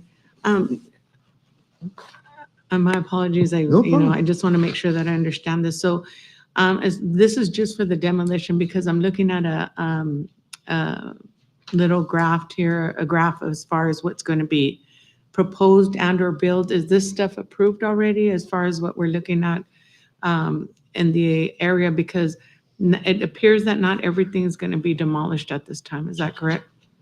What's going to be salvaged is, if you might recall, the old Sears building Right. now houses the Imagine School together with the temporary library that we had. So that building remains, which is the old Sears rectangle. Everything south of that point will be demolished. The plan right now is to seek demolition of the walls. We're keeping the slabs unless the bids came in and we can remove the slabs, but the walls and everything's coming down. What you have in your agenda packet is that plan that I mentioned, the future. So none of that other than the library has happened yet. This plan was done before the library, I guess, and the first step was getting that library, so that's been completed. The next step is the demolition to make room for this potential office buildings that you're seeing, potentially a conference center.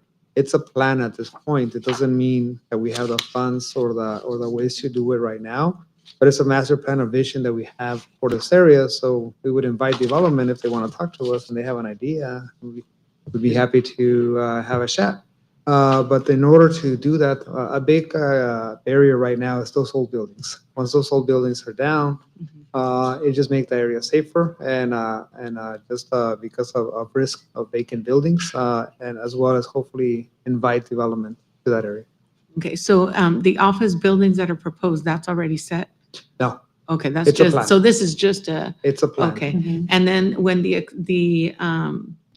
when and if the demolition occurs of the existing building, which is the old Sears, who is responsible for that cost, or is that an additional cost? No, that's an active building. We don't own the Sears building. Now it's Imagine Schools leases that, Mr. Stani.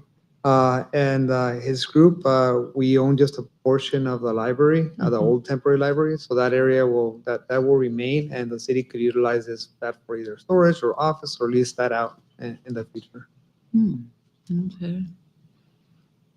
Does that clear your thoughts? Well, yeah, I just want to see about how we're going to demolish everything and leave one section up that appears to still be old. And I know we don't own it, but, to see where that cost is going to come from if we're already spending upwards of 3 million for the rest. I mean, yeah, I'd like to have some further discussion regarding the building staying up later, what we're going to do with it as a city, because I don't see us moving forward and then having the corner still looking the same. It's part of the plan. It fits within the plan, so it's been accounted for to remain. Obviously, it's not used by the current tenant right now as we wish it would. There's conversations that can be had with the owner and the tenant. Okay. Thank you. I have a quick Oh, you have question for Adrian. And I completely get where we're at in this process. You're looking to go out and work on the bid process. One of the things I saw interesting, and it's just a rendition of it, but that we were going to, is it zoned? Because we looked like we were going to separate the parcel a bit for some residential multi-use over there. Is that something that will happen before or after, or is it just kind of up in the air? We're just worried about the building at this point in time. At this point, what's in the table right now is just taking the building down. There is a component that I believe it is currently zoned as R3. I'll have to check with Angel. Yes. Okay. So there's a vacant dirt lot behind the existing buildings. Gotcha. We own that as well. I got you. But it's currently there's a vacant dirt lot, and that's the area that's zoned R3. Yeah, and I think that the only issue, obviously, that we'll have is once we tear them down, and they're unsightly, right? They're buildings and stuff, but we're going to have a big parking lot out there because we're not taking down the slab and we're not taking down the asphalt. So we're going to have this big eyesore for a while. And certainly something that we want to be mindful of because we have plenty of those in our midst already. So, and that one's front and center being right there. So we would love to continue to work with you guys on where we're going step by step. I just don't want that to take forever. But this is just, this particular request is just for the process for the demolition. Yes, Okay. for the walls, there's additive bids Yeah. to remove the slab, should funding, should the bids come in favorable. Gotcha. Thank you. Thank you. Thank Abraham. you. Just quickly, Abraham, Yeah. I mean, this is just one step in a huge, big plan in the future, but the funding for this demo is, Measure P. thank you. Thank you. Thank you. May I have a motion and a second to adopt consent items 5 to 16A, Yeah, please? I move. I second.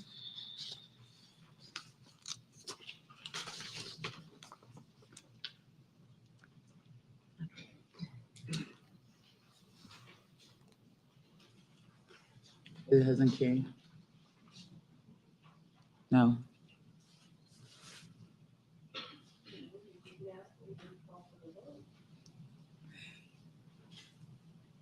It comes up on our screen. We're waiting on the city clerk. I notified the city clerk that it's not on my screen. Yes, I'm just giving her a minute. Again? And then You guys get it? to see if, Let me reset it. Let me redo it again. It's on my computer. would you like to do a voice vote? Yes, please. Okay. So a motion and a second by Mayor Pro Tem Elliott and Councilmember Camarena. Yes. Okay. Councilmember Crancho, Yes. Councilmember Marroquin, Yes. Councilmember Camarena, Yes. Mayor Pro Tem Elliott, Yes. Mayor Carter. Yes, Motion passes 5-0. thank you. Okay, now we're gonna move on to our public hearings. This is a public hearing for the purpose of considering a recommendation for the Planning Commission on amending the mobile vending regulation. This is going to be presented to us by Angel Hernandez.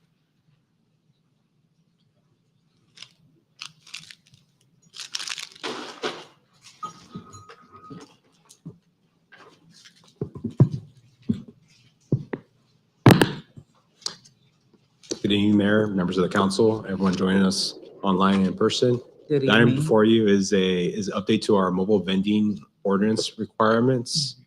So currently, the city does have mobile vending requirements. They're in 3 different sections of the city code. In Chapter 11, was updated in 2016, and that has rules and regulations regarding specifically mobile food facilities, so like mobile vendors that sell food, of course. Chapter 16, Article 8 is regarding vending on sidewalks and within the parks. This isn't just for vending of foods, but any type of materials and items and merchandise. That was as a result of some state legislation from the state of California. And we also have some requirements in our zoning code, Chapter 29. And the observations from staff and also things we've heard from the general public and some of our mobile food especially our food vendors, was that you haven't seen a lot of food truck vendors as we would like to. I think mostly what the city could do is help with the locations of where they could vend. There's some other requirements from the health department that they need to adhere to that could also be challenging, but some stuff that the city could do is look at it. Because what we've seen is there are very few locations where the property owner is willing to allow someone to vend, and also that the mobile food vendor would like to be at. And that's like the main, what I've seen is a kind of like the main restriction. Also because we have the regulations in different sections of the municipal code, it's a little bit unclear about some of the requirements regarding vending on sidewalks and city parks. So our goal is to, with this ordinance update, amend that. So the purpose, as I mentioned, is to consolidate the different regulations for mobile food vendors, sidewalk vendors, and those vending in public parks into one section of the city code. That will help kind of staff regulate them, and also be easier for general public to know the requirements. And what I believe is like the major change I think people would see in their everyday lives here in El Centro is allowing mobile vending vehicles to be on the actual on the street. So what I'm talking about is usually where people park their vehicles on the street. So if approved, the requirements would allow for that. And with that, a primary concern is safety. So it would also establish buffers and clearance requirements. I'll go to that into detail. We also have a kind of new permitting requirement too for all mobile vendors, regardless if they're going to be on the sidewalk, private property, or on the street. And we also looked at our list of parks and also mobile and other public spaces that the city operates to that would be available for our mobile food vendors. So I'm not going to go over all this, but this is a table kind of summarizes the existing requirements for specifically mobile food vendors. Some things I want to point out is the way that our current ordinance is written, it depends on what type of license you have from the health department. You think about the health department's primary concern with the safety of food that's being delivered to the public, and the categories are based on like basically like how dangerous the food could be if it's not handled well. So you have non-processing category, which is for ice cream trucks, popsicles, things like that, and you have processing ones, which is at the top row, and that's the most stringently regulated category, and that's when you have dealing with meat and those types of ingredients that could pose a hazard to health.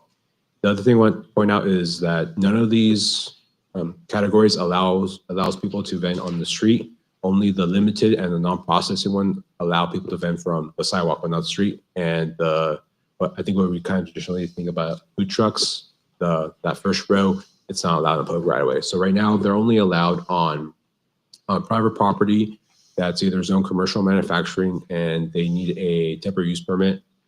That requirement also requires them to provide some type of approval from the property owner to allow them to vend at that location.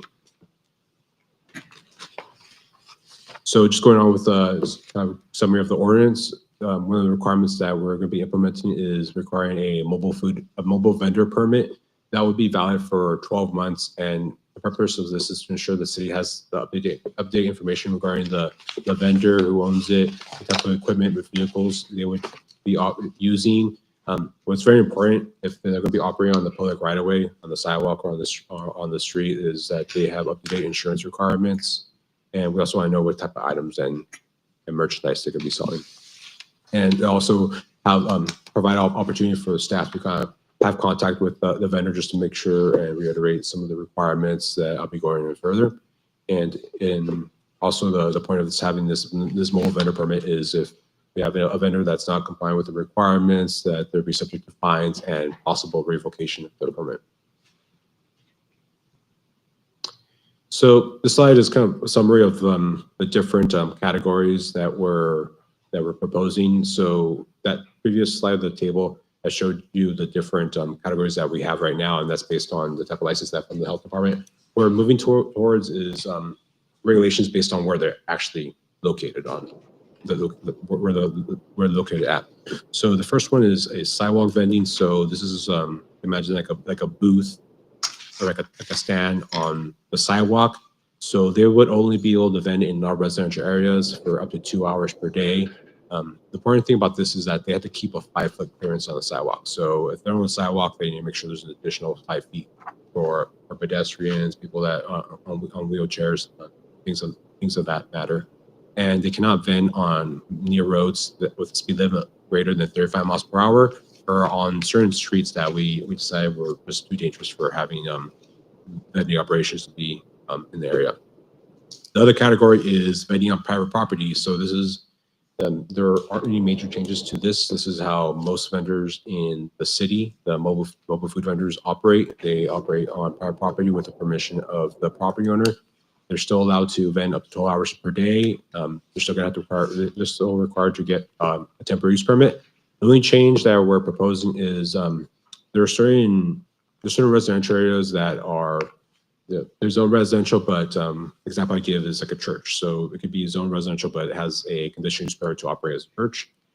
We amended the ordinance to provide that opportunity for, in case the church want to have like a mobile vendor to operate at their site, they could do that. The third category is street vending. So this is a mobile food truck or a trailer that's parked on the street on the parking lane. So they can only park in non-residential areas. The maximum is 12 hours per day. That's a change that we implemented this during the course of preparing the changes to the ordinance. They must still adhere to the parking restrictions. So if there's a parking limit of 2 hours, they still need to follow that. That they're not given anything more than that than the general public. And they also need to follow the requirements about non-vending on roads with a speed limit that's more than 35 miles per hour and on certain roads and streets.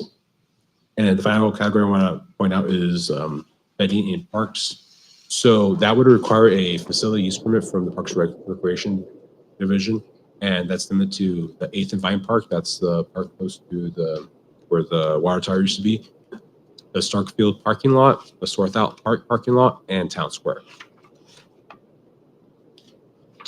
So I had mentioned for the street vending and the stationary, the sidewalk vendors that are stationary, that they cannot operate on certain roads.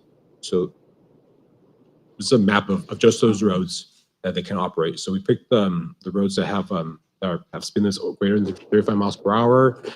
Also roads that just due to like the congestion, we didn't feel it was safe for vendors to operate in those locations. Now, if there are other criteria like in a residential area, they wouldn't be allowed to park their vehicle or vend stationary there. So I don't want to cover the map all in red, but I just want to point out like these major roadways. And these are listed in the ordinance. Similar requirements is, for the sidewalk and the street vendors is they have to have setbacks between street corners and driveways. And the purpose of that is we want to make sure that like no one's going to block any visibility if someone's going through an intersection or leaving a driveway. Make sure that there's adequate clearance so motorists and pedestrians could see traffic on the street. We also have a requirement between other mobile vendors. We don't want to see like a agglomeration of all these vendors in one location. So we have distance requirements between them. And also fire hydrants, bus stops, and other infrastructure. We want to make sure that access to those facilities are still preserved. We want to ensure that entrances to businesses, especially the sidewalk vendors, no one's blocking any entrances to businesses. So there's a setback requirement for that. And also during school hours, so there's a restriction about having being close to a school during school hours. And the purpose of that is to make sure we're not adding to like the vehicle congestion that happens especially during like drop off and pickup time during the school day. And there's also a restriction about during community events. So let's say that there is going to be a street fair or a market on the street, they wouldn't be allowed to vend around 200 feet from that area. So staff has done a lot of public engagement, public review of the ordinance. So this is brought up to the Community Enhancement Task Force several times last year. Most recently, we had a mobile vendor workshop where staff went over the draft ordinance, and during that workshop, we heard from the mobile vendors how the initial restriction of having them only vend for 2 hours on the street was too restrictive. The reason is that once they park there, they can't just start selling food. They need to get everything ready, cook the food, heat up the oil, things like that. So it wouldn't be practical for them just to be allowed 2 hours. So that's why we extended it 12 hours. We also sent a copy of the draft ordinance to the Public Health Department. They didn't have any significant comments. We also took it to our Planning Commission last month, and they provided two comments that we put down in the draft before you. One is to adjust the hours when vendors may operate around schools. So initially it was prohibited from 7 to 5, but because looking at the school day, the classes usually end by 3, so that was reduced to 4 p.m. to provide more flexibility for the vendors. And also they wanted to make sure that the ordinance still allows for like ice cream trucks kind of driving around neighborhoods, since that's already allowed. So we make those changes. And we also contacted the school district, particularly about if they had any concerns regarding having a prohibition around schools for mobile vending during school hours. And they agreed that was a concern, that they don't want it to add congestion around schools. So they agreed to that restriction. So next steps, assuming that the city council approves, opens a public hearing and approves the ordinance before you, we will be taking an item before the city council on October 21st, where we go over the mobile vendor permit fees. There's some public doses that staff needs to prepare and things of that matter. So that'd be before the city council on October 21st. Staff is preparing the application packet and information materials. We're working on a map to kind of help vendors know what areas they could vend on and things like that. It'll be on GIS on our website. We have the second reading planned for October 21st. That's the next meeting that the city council is planning on attending. And if we meet the schedule, the ordinance will be effective by November 21st. So with that, at the public hearing, staff recommends that the city council take the following action by introducing and approving the ordinance before you. That concludes my presentation. I can answer any questions that you might have. I now will open the public hearing if there's anyone wishing to speak on this item. None? Online? No? Thank you. The public hearing is now closed. I bring it back to the city council. Are there any comments from my colleagues? I had a quick question. I understand that you brought the vendors in who will be the stakeholders in this. Do we have any opposition to any of this as far as, I don't know, competition or? No, not that I've heard of. No. Okay, thank you. Angel, what's the cost of the 12-month permit? I probably missed it here. It wasn't included because it's still being Okay. changed. Right now we're looking at $100 Mhm. for the mobile vendor permit. Yeah, that's still a subject that we have to take it to before this body on October 21st. And could you just, I don't know if I understood you correctly when you said that there's like street fairs, or I'm assuming other events that they're unable to sell within 200 feet. Is that if they're not part of it? Correct, because if they're part of it, they'll be within it. And the reason is, if the community of the city is kind of going to be contributing to like the street event, we'll make sure that they're in there and not outside. Also, there's probably parking concerns regarding parking is usually pretty tight when they have these types of events, so we make sure that's preserved too. And the 2-hour parking restriction, that applies to the mobile units as well?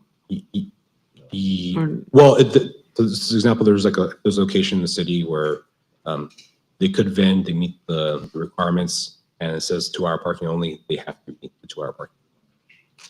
If it's posted, just like if you would park your car there. So if you're in the category, and just so I understand, so if you have a 12-hour window that you can sell, but you go into a 2-hour, you have to move every 2 hours? yes, if there's like a sign that says like you cannot park here for more than 2 hours. They're not giving any additional time than the general public to park. Any other questions? What is an example of the sidewalk vendor? Because that's only a 2-hour setup. So Yeah. could you give me an example of who we're going to see that would be doing this? You know, I've been trying to think of it because most of the people that we see, they have some type of truck or trailer. You know, occasionally we hear people, they want to sell flowers during like Mother's Day or during certain holidays. So they might have a stand with like a tarp kind of covering it. Kind of like when you go to like any kind of like market or street fair here in Imperial Valley. That's the kind of booth that we're kind of imagining. But we kept that at. Yes. Because that would be kind of the same thing. Get it set up. I got 15 minutes and I got to tear it down. Yeah, I think the other thing is with when you're blocking the sidewalk, to me it's more impactful than if you're on a parking lane too. I think with all these requirements, we're trying to preserve the primary reason for having roads and sidewalks and parking lanes that move people, cars, bikes, pedestrians. So we want to preserve that. That's why we're still keeping that 2-hour limit on the sidewalk vendors. And regulations is something that you're going to try to educate. I mean, how are we going to regulate these times and this type of stuff? So, was it like we have this plan? Hopefully, it meets it survives. But I think one of the purposes of having just this mobile, the mobile vendor permit is to have that interaction with the vendor and make sure that they both understand. And also like if they have any questions, we're just a phone call away and guide them through the process. So it probably won't be a seamless transition, but it's something that we'll work on. No, I'm thinking it's going to be a positive pilot program for sure. There's always going to be one person that's not going to want to step right through that compliance. Hopefully there's one. Hopefully there's only one, No. but I just want to make sure that we have. I think just generally we have these requirements already, and the local mobile vendors have been very cooperative with it. It's whenever we see, it's like fly-by-night operations coming from like San Diego or LA, they kind of just set up, and those are the ones we have more issues with. Okay, thank you. Angel, I'm sorry, go ahead. No, my biggest concern is, I've been saying this from the beginning, coming from a family of 18 and cooking all the time. A 2-hour span is kind of difficult to me to kind of grab a hold of as far as them setting up, because when you cook, setting up includes heating up the grease. When you have to do all of this and then you have to do all that in 2 hours plus shutdown, plus clean up. I'm just scared that this is going to come back on us because 2 hours is not enough time. I'm just scared it's going to come back on us because I already see how this is going to work by limiting them to 2 hours and knowing that they have to heat up grease or they have to dispose of this before they can leave the area. That's my biggest concern. And them coming back to us and saying, we told you so, or this is, something. So what my question is, if we pilot this, are we able to make changes to it as we go along if this doesn't work? That's my question. So this is a pilot program. This is the actual ordinance. We're going through it, but there's always, we can come back in like 6 months to a year after it's in effect and report to council, see how it's working, the complaints we're receiving, things like that. I want to underline that the 2-hour requirement is only if you're on the sidewalk, operate on the sidewalk only. Most of the food vendors that we see and we talk to, they have like a trailer or a truck to do that. I think of all the requirements for the sidewalk vending, probably the most restrictive is probably making sure that there's a 5-foot clearance, because imagine that's a rather large sidewalk. So they're already kind of limited about the space they can occupy. Oh, I believe Yeah. this is going to be successful. It's a really good program. I'm just, trying to think as the residents and people that cook. That's just all that I'm thinking. But thank you. We appreciate it. Do you have a question, Councilmember Camarena? Yeah, actually, it was piggybacking on what you said, No. because I know we had spoken about that before. I just want to make sure, because the individuals that had spoken to us and we've spoken to, this is their livelihood. This is how they make their living. And I don't want our ordinance as a city to be more restrictive or complicated for them to not be able to make their money, because this is how they make their living. And so I'm just hoping that our ordinances as friendly as other cities, because I do see that I'm glad we're doing this. I have seen other cities utilize the mobile units so much. And so I also want to make sure that between on Adams Avenue and between 4th and Imperial, where we say the vending is prohibited on the following streets and roads. Okay. Mhm. So is that for every vendor, or is that just the sidewalk? What is that prohibiting? This is for vendors that are on the street, so those that park in the parking lane, Mhm. and for or stationary vendors that set up a stand on the sidewalk Between 4th Street and Imperial? between 4th on Adams Avenue. Yes. Okay, because Yeah, and actually, I believe I've seen one or two that do have their own carts and so forth between there. So are we not allowing them to continue? no, those are on private property, so that wouldn't apply Okay, to so them. that wouldn't apply here. Okay. No. And then the existing, so most all the food truck vendors that we have that are permitted, they're on private property, so they're gonna be allowed to be there for 12 hours still. Okay. Yeah. Thank you. Appreciate that. Now I need a motion and a second for the approval of the first reading to authorize this. The city clerk will place this on the next agenda for the second reading and adoption. So I will motion to approve the first reading, please. I'll second.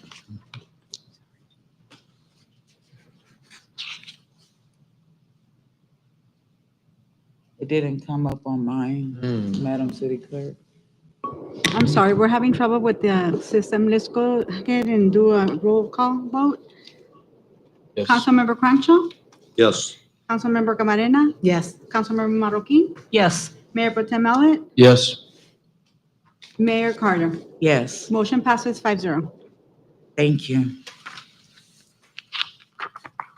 Okay, now we are moving along. This is a public hearing for the recommendation for the Planning Commission regarding negative declaration 22-04 for the Vasquez Apartment Project at 1274 Pico Avenue. This presentation is also by Angel Hernandez. Yes, thank you. And this presentation is going to be covering items 18, 19, and 20, just for the record. So the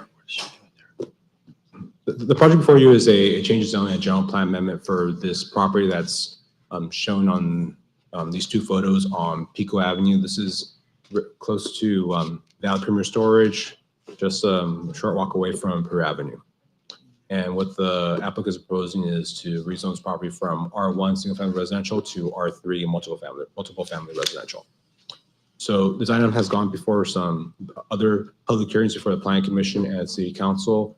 The first public hearing was in August 29, 2023. And there, at that time, the Planning Commission recommended approval of the general plan amendment and change of zone. Then we took this to the City Council at that time on December 5th of 2023. And at that meeting, the council had two concerns I could summarize. One is they're concerned about the traffic impacts from the apartment complex that was being proposed. And the second was the ingress and egress for in case of emergencies. That proposal had a single driveway that was proposed. So since then, about a year afterwards, the applicant came back and provided a revised site plan that has two driveways. I'll show it to you in the next couple of slides. 2 driveways, and also to address those concerns regarding emergency access to the property. And later in March of this year, a traffic study was completed. That was the second concern that the city council had that time regarding the impacts from the project to especially the intersections along this stretch of Pico Avenue. That traffic study came out that there wouldn't be any significant impacts to this segment of Pico Avenue. And then we took this to our planning commission on June 10 of this year, where they recommended the project for approval again. So the project location is at 1274 West Pico Avenue. The property is owned by LLC under the name of Calpatria Rentals. The property is about 2.39 acres in area. The existing use right now is vacant, but had some residential structures that were there at the past and surrounding the area. So you have to the west, you have to the west, you have a self-storage facility, and further west, you have doctors' offices, other type of professional offices, restaurants, things of that matter. But to the east, you have an area of low-density residential. So what's being proposed is changing the zoning from R1 to R3. So as I mentioned, the proposal is to change the zoning and general plan amendment, and it will allow, because of the size of the property, looking at density, it would allow up to 60 units. What's being proposed is 56 units, and below is the site plan that was redone. So the project elements, there'd be 2 buildings, 108 parking spaces on the site. There'd be some open space inside, and we found that this meets the parking requirements and landscape requirements, and it's not going to require any extension of any type of water, sewer, or storm systems. It's rather central in the city. So here's some maps showing the existing general plan land use map, and to the right is proposed, just so you could visualize how that change would see, what would it look like. And this is the zoning. And you can kind of see on the west side of, the west side of Imperial Avenue, you can have a similar development pattern where you have commercial along Imperial Avenue, and then there's a R3 parcels, and then what you can kind of see to the west of there is there's R1 area to the west. And it's kind of like, we'll put the commercials on the commercial development on major roadways, and from there it lowers in density. So as part of this project, some things that we looked at is vehicle miles traveled. This is a measure that's required that we are required to look at as part of the environmental review. And this project is what vehicle miles traveled is a kind of like a measure of, like, if we build something, how far would someone need to drive to go to work and things like that. What something with high vehicle miles traveled will be like, for example, a residential subdivision kind of out in the county where people would need to drive further than a apartment project inside the city, where people could where the travel distances are shorter, or people could probably maybe like walk to their daily activities. So we have traffic guidelines, and then because of where it's at, we have a lot of public facilities in the area, a lot of some supermarkets, parks. It was deemed to be VMT efficient. As I mentioned, we looked at traffic congestion as part of the traffic study and determined that that Pico Avenue would still operate within a acceptable level of service, and we didn't see any traffic level impacts that would require any type of improvements. Some other aspects is electrical service. So when we did take this out for public comments, we did receive a letter from the Imperial Irrigation District Energy Division regarding electrical service in the area. They said that we do have capacity, but any kind of specific information regarding service in this property, it would need to go through their customer service program, for instance. So as part of like the building permits, and the applicant will have to go through that process with the Imperial Irrigation District. The other thing that we looked at and kind of mentioned briefly is the land use compatibility. Reiterate, we have commercial uses along Imperial Avenue, and as you kind of go away, as you kind of go further away from Imperial Avenue, you see like the the density starts decreasing.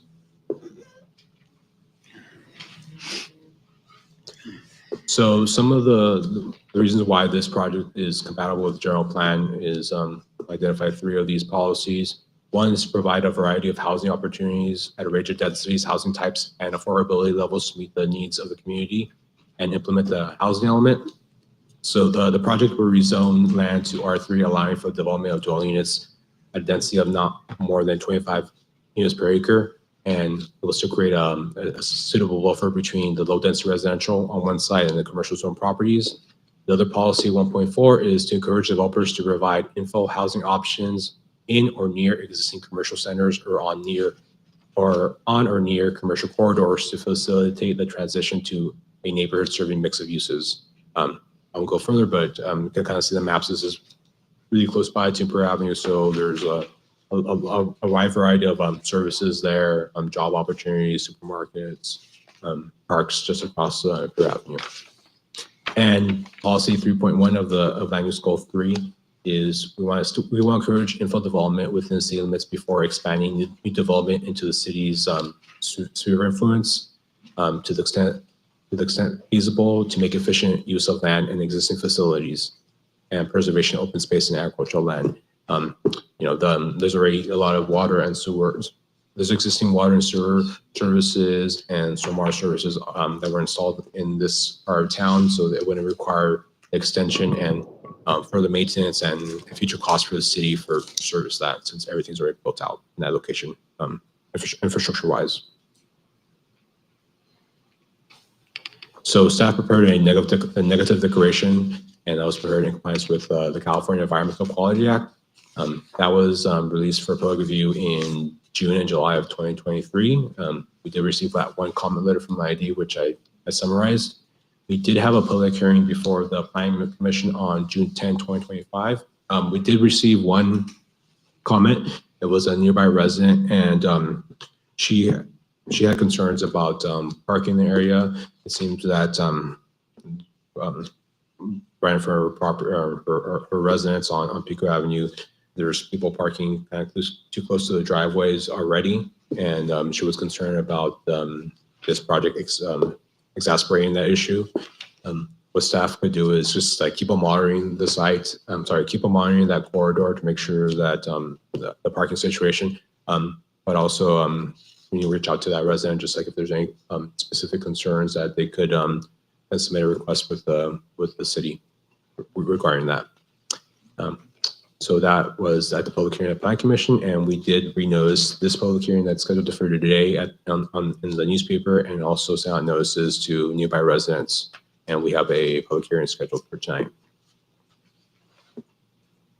So next steps, assuming that the proposal before us is accepted, the applicant will be start submitting for building and grading plans to pursue construction. So with that, staff recommends that the City Council open the public hearing, and if allowing input from all proponents and opponents of the project, that they move forward by approving the following actions. That concludes my presentation. I'm available for any questions. Thank you. Appreciate that. I now will open the public hearing. If there's anyone wishing to speak on these items, Madam City Clerk. Have no slips. Thank you. Online? None. Thank you. Now I will bring this back to the City Council for any comments. You need to close the public hearing, ma'am. Oh, I'm sorry. I will go back. I'm going to counsel public hearings, and then now I will bring it back to the council. Thank you, Madam City Clerk. I have a concern with parking again. This project was brought up a few years back and turned down because of the lack of parking. This is going to be, looks like, correct me if I'm wrong, Angel, 56 units? That's correct. 56 units, 56 families, 20 are 2-bedroom, and 8 are, that'd be 40 2-bedroom and 16 3-bedrooms. That's 128 bedrooms. And I believe it's 83 parking spaces? No, 108. 108. 108, yes. I just saw 183 I just added up 83 with the 57 and the 26 comes to 83.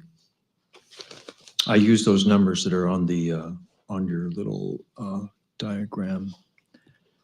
So there's 103, 108. 108, thank you. Yes. 108.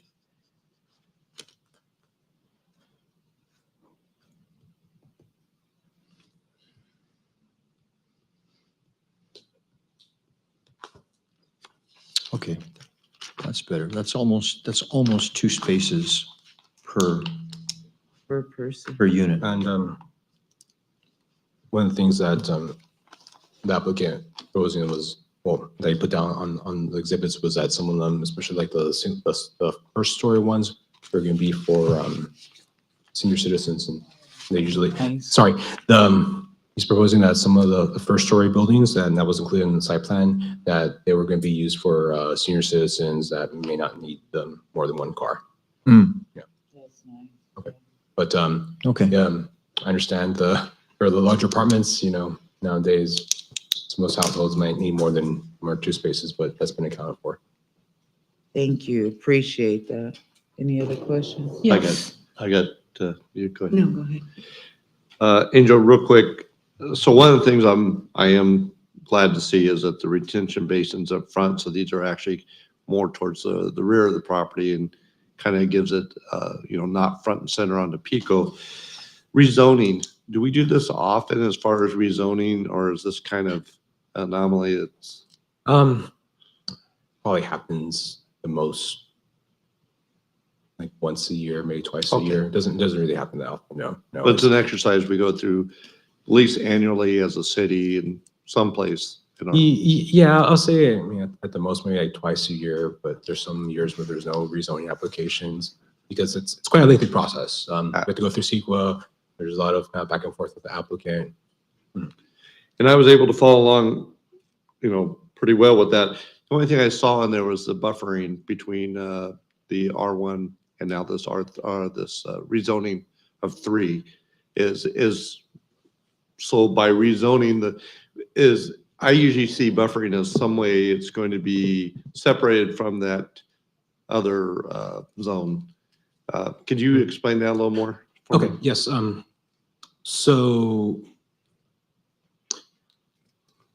when this property is right now zone R1, so you can have a house there, right? And my rationale is now that you have an apartment complex, they would need to build a block wall along the western property line. Those would be some parking between. Right now it's vacant, but that commercial zone property and the residences. So that type of layout isn't really the same in a single family property where the setbacks are usually narrower, and the residents in those homes are going to be closer to whatever negative impacts that that commercial property might generate. Okay, thank you. Any other questions? I have questions and comments because I recall when this project came before us, and our big concern was the fact that because this is such a rectangular property, and the units in there, if, let's say hypothetically speaking, if there were a fire, how have they improved the conditions of how a fire engine were to get in there, and how would they be able to get out, in the event that that something were to happen? Yeah. So the initial proposal, if memory serves me right, you can see building A, that was further to the east, kind of down on that diagram. And the only entrance was basically this entrance of Pico Avenue. And that would, in case there's a fire emergency and this is blocked off, that would kind of block off, that was the only entrance. So like there was no other way to get in. So what the proposal is now is that there's gonna be a secondary entrance on this side. So the building was shifted to the center, and that allows a second entrance. And that allows people, the fire engine or any type of emergency services or just better circulation to turn around here in case they need to leave. So that's the major change that occurred on this site plan. Yeah, so just to reiterate, there was one driveway in the first proposal, now there's two driveways and also this kind of U-shaped turnaround in the middle of the property. And the other thing that I recall was the increase in traffic in that area, especially because the stoplight at Imperial Avenue, Pico and Imperial, where Pollo Loco is, okay, there's no left turn arrow.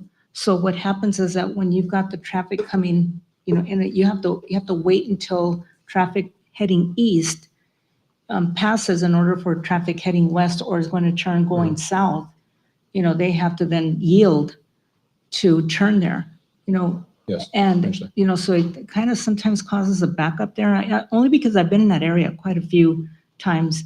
And I've seen where, especially because you've got a school that's not too far from there and residents use that as a main thoroughfare to drop off their kids. And so that was another concern I remember that we expressed, at the time. But so in your presentation, I think you conducted a traffic analysis. Yes, the applicant had to pay for a traffic engineer to do a traffic analysis. The scope of the traffic analysis was reviewed by the planning staff and also the engineering staff. Yes, and they looked at the intersections at Imperial Avenue and Pico Avenue, and also they also looked at the intersection at 12th and Pico. So right now, that's not. I remember I don't know if it was a last council meeting. When you have a scenario. So right now, they looked at this intersection right here, Imperial, and also at this intersection because pretty soon this is going to be a north-south thoroughfare in the city. Okay, so And that's going to connect. yeah, and that study, and then that study concluded that there weren't going to be impacts.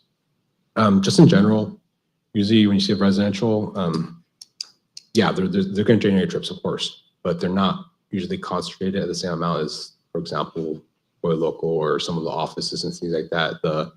The traffic that's generated by like that is kind of dispersed throughout the day too. So I'm not gonna say it's not gonna add any traffic. It is gonna add traffic, but it's not gonna add traffic to the amount that's gonna negatively impact those two intersections and also that segment. And they also looked at the impacts to the driveway entrance too. So will the, when that corridor opens up from like Oleander to Pico along 12th Street, will that coincide with the construction of That would this likely, project? that would likely be built before. Before the Yes, project so- is completed? What's the schedule on that? All good points. So that we're calling the Jacaranda projects, and that project was recently just released for bid. So we're waiting on bids for that project. So within the next 9 months to a year, it'll be completed. So I imagine that's going to happen before the apartments happen, unless the applicant has a expedited schedule. Something that was looked at in terms of traffic is the project itself does not generate any additional delays, significant delays. Obviously, there are some delays, but as Angel mentioned, it's just they trickle down to different parts of the day. I frequent Pollo Loco a little too much, so I know exactly the delays that you're mentioning, and the split phase that's called for that intersection is one goes and the other, and it causes that temporary delay early in the morning, school or lunchtime, right?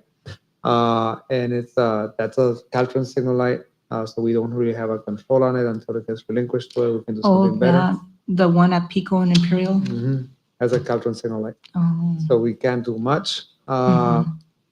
And but the counts didn't say that we really needed to do much. Once what we did notice is a question that was brought up in the previous discussion is would this project maybe trigger a stop sign at 12th and Pico? The study said no, there's not enough traffic. However, once not the project, but when the city opens 12th Street, that will trigger a stop sign. So when we open 12th Street, we'll put a stop sign at 12th and Pico. So that will even help a little bit more. We're hopeful that once we open up 12th Street, that's a new circulation vein here in the city of Centro, so that may end up relieving some of the traffic on Imperial and on 8th as Pico divert into 12th to get around. We also looked at the school at 8th Street, but it's so far from the project limits that it's traffic's dispersed, there's no impact. Thank you, Mr. Campos. Thank you. Thank you. Now I need a motion and a second to adopt. One more quick question. Angel, any idea, like, it's a private enterprise and the rent will just be based on commercial, I mean, just the, But with the renters, yeah, well, it'd just be based, I mean, there won't be any compensation, there won't be any, it'll just a, like, market rent, normal market rent. yes, exactly. You would consider it maybe lower in neighborhood because of the size of, or I'm just curious if you have any idea. About how much the rent would be on these properties, or? Just comparatively speaking, Oh. it's just going to be market value. That's Yeah, all you can say. Market Okay. rate. All right. Yeah, they're not getting any subsidies or any type of low income tax credits or anything like that would subsidize it. Yes. I just have one question on regarding the proposal for seniors. I see that it's 2 bedrooms. Normally seniors don't need 2 bedrooms. Is there a thought about doing 1 bedrooms, or would it be seniors have to be in with a family that would be able to house 2 seniors? I mean, 2, family with seniors, I should say, in a 2-bedroom.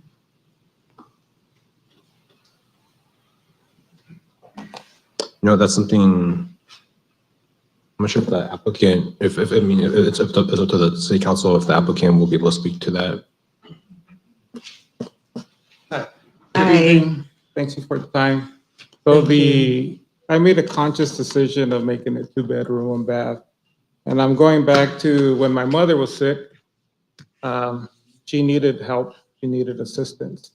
So I took that into consideration. I see most senior housing is 1 bedroom. I totally understand that. But in my case, coming from a Latino background, it's typically there's always a family member who comes visits. So I just wanted to take that into consideration. So I left it at 2-bedroom, 1 bath. Oh. That's something that I did think about, but I figure, everybody visits grandma, right? Especially when she's sick. So I wanted to make sure that there was an opportunity there and there was enough space to accommodate that. For a caretaker and relative. A caretaker. Thank you. And how many of those would be dedicated for the senior? So Of the it's 2-bedroom? just a downstairs units, so it would be 10 on each building. So we're looking at 20 total. 20 total Yeah. at The prior- regular rent. It's all market-based. So I'm not getting the city's not giving me any subsidies, right? So, under the We're working on circumstances, that's the project that's taken 3.5 years and the current economic impact, all that makes a significant, challenge. But I have a great contractor, so we're going to try to make it as market, but as affordable as possible. Thank you. Thank you. Appreciate that. Good question, good answer. Need a motion and a second to adopt resolution number 25 through 64. I move we adopt. Second? Madam City Clerk, are we doing roll call? Is it appearing on your screen? Not on mine. Not on yours. Okay, we're gonna do a roll call. Okay. Councilmember Crenshaw, Yes. Councilmember Camarena, Yes. Councilmember Marroquin, Yes. Mayor Pro Tem Mellett, Yes. Mayor Carter. Yes, Motion passes 5-0. thank you. And we're gonna vote on each individually, Madam Mayor. Oh, okay, so now we're going to go to the public hearing to consider recommendation for the Planning Commission regarding General Planning Amendment 22 through 05 for the Vasquez Apartment Project at 1274 Pico Avenue. And this presentation is also by, are you done? You did all 3 of them? So now I need a motion. Sorry, we're moving on. Need a motion and a second to adopt resolution number 25 through 65, 25-65. Please. I make a motion to adopt as written. And I second. I'll second. Yeah, I already said. Councilmember Crenshaw, Yes. Councilmember Camarena, Yes. Councilmember Marroquin, Yes. Mayor Pro Tem Mellett, Yes. Mayor Carter. Yes. Motion passes 5-0. Okay, thank you. Now we're going to need a motion and a second for the approval ordinance number 25-06. Make a motion to accept as written. Second? Madam City Councilmember Clerk. Crenshaw, Yes. Councilmember Camarena, Yes. Councilmember Marroquin, Yes. Mayor Pro Tem Mallet, Yes. Mayor Carter. Yes. Motion passes 5-0. Thank you, appreciate it. Thank you, Angel, for your presentation. Now we're moving on to new business, and this will be presented by Robert Sawyer. It's the Mana Imperial, the Imperial Valley. It's a community sponsorship. Yes, Madam Mayor and members of council, we have a request for a community sponsorship for Mana. They are a local-based group. They've recently had a fundraiser this past Friday evening. So I'm sure some of you are aware of that. But I believe we have somebody in the audience that might come up and say a few words if we could. Sorry, ladies, didn't mean to put you on the spot there. I can speak about it, but you'll do a much better job than I will. Good evening, ladies. Good evening, Council, Madam Mayor. Actually, it's perfect because we definitely want to take the moment, one, to thank you guys for allowing us to make this presentation even past the event itself, and to also apologize for the delay. Me and Nancy are the co-coordinators of this year's Mana Las Primeras event, and we are new to the board. So having said that, there was a lot of adjustments and timelines that kind of got away, but we are very grateful for the opportunity to present here today and request your continuous support towards Mana of Imperial Valley. This request comes as City Manager Sawyer mentioned after the event. We had a very successful event this past Friday. We were honored to have Councilwoman Sylvia Marroquin attend the event.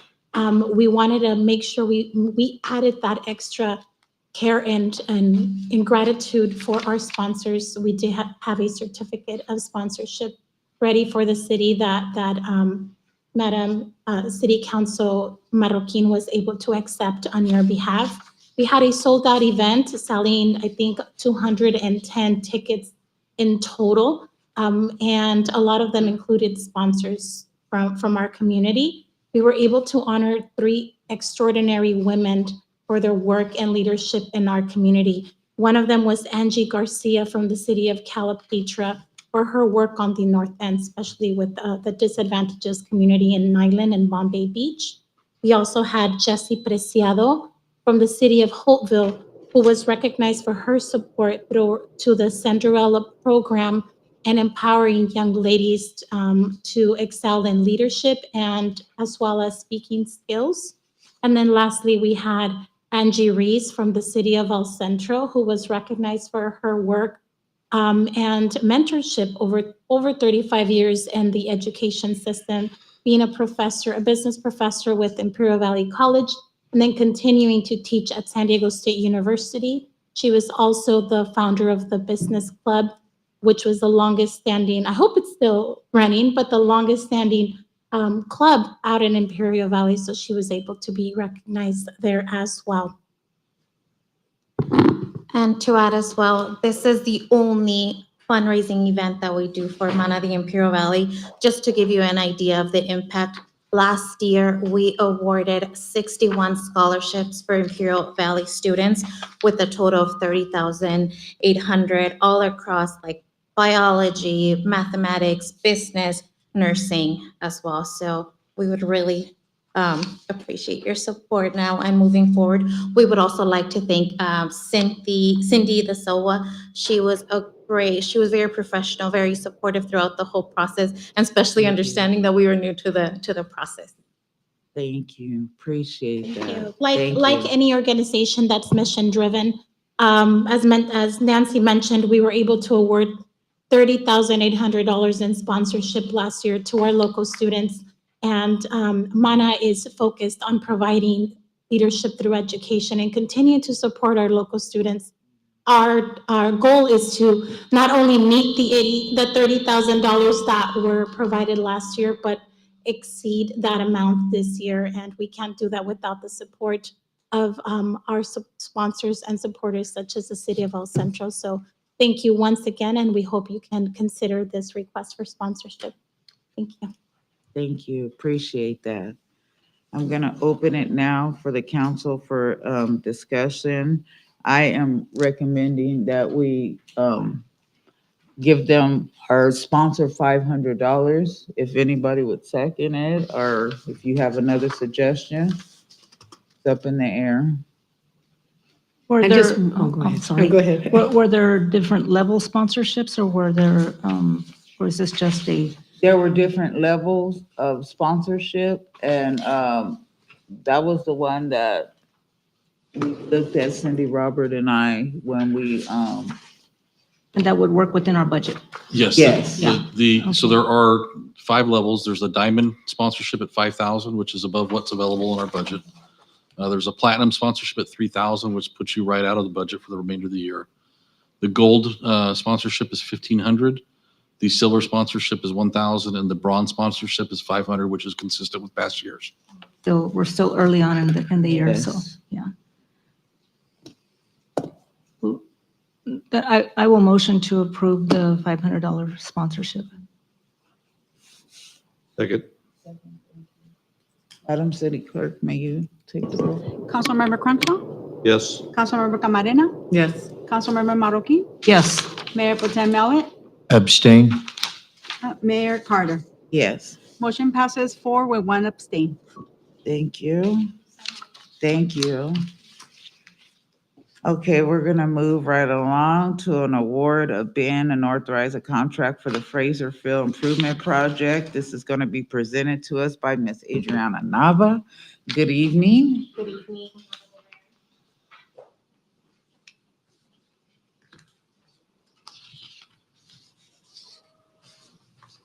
Hello, Honorable Mayor and members of the council.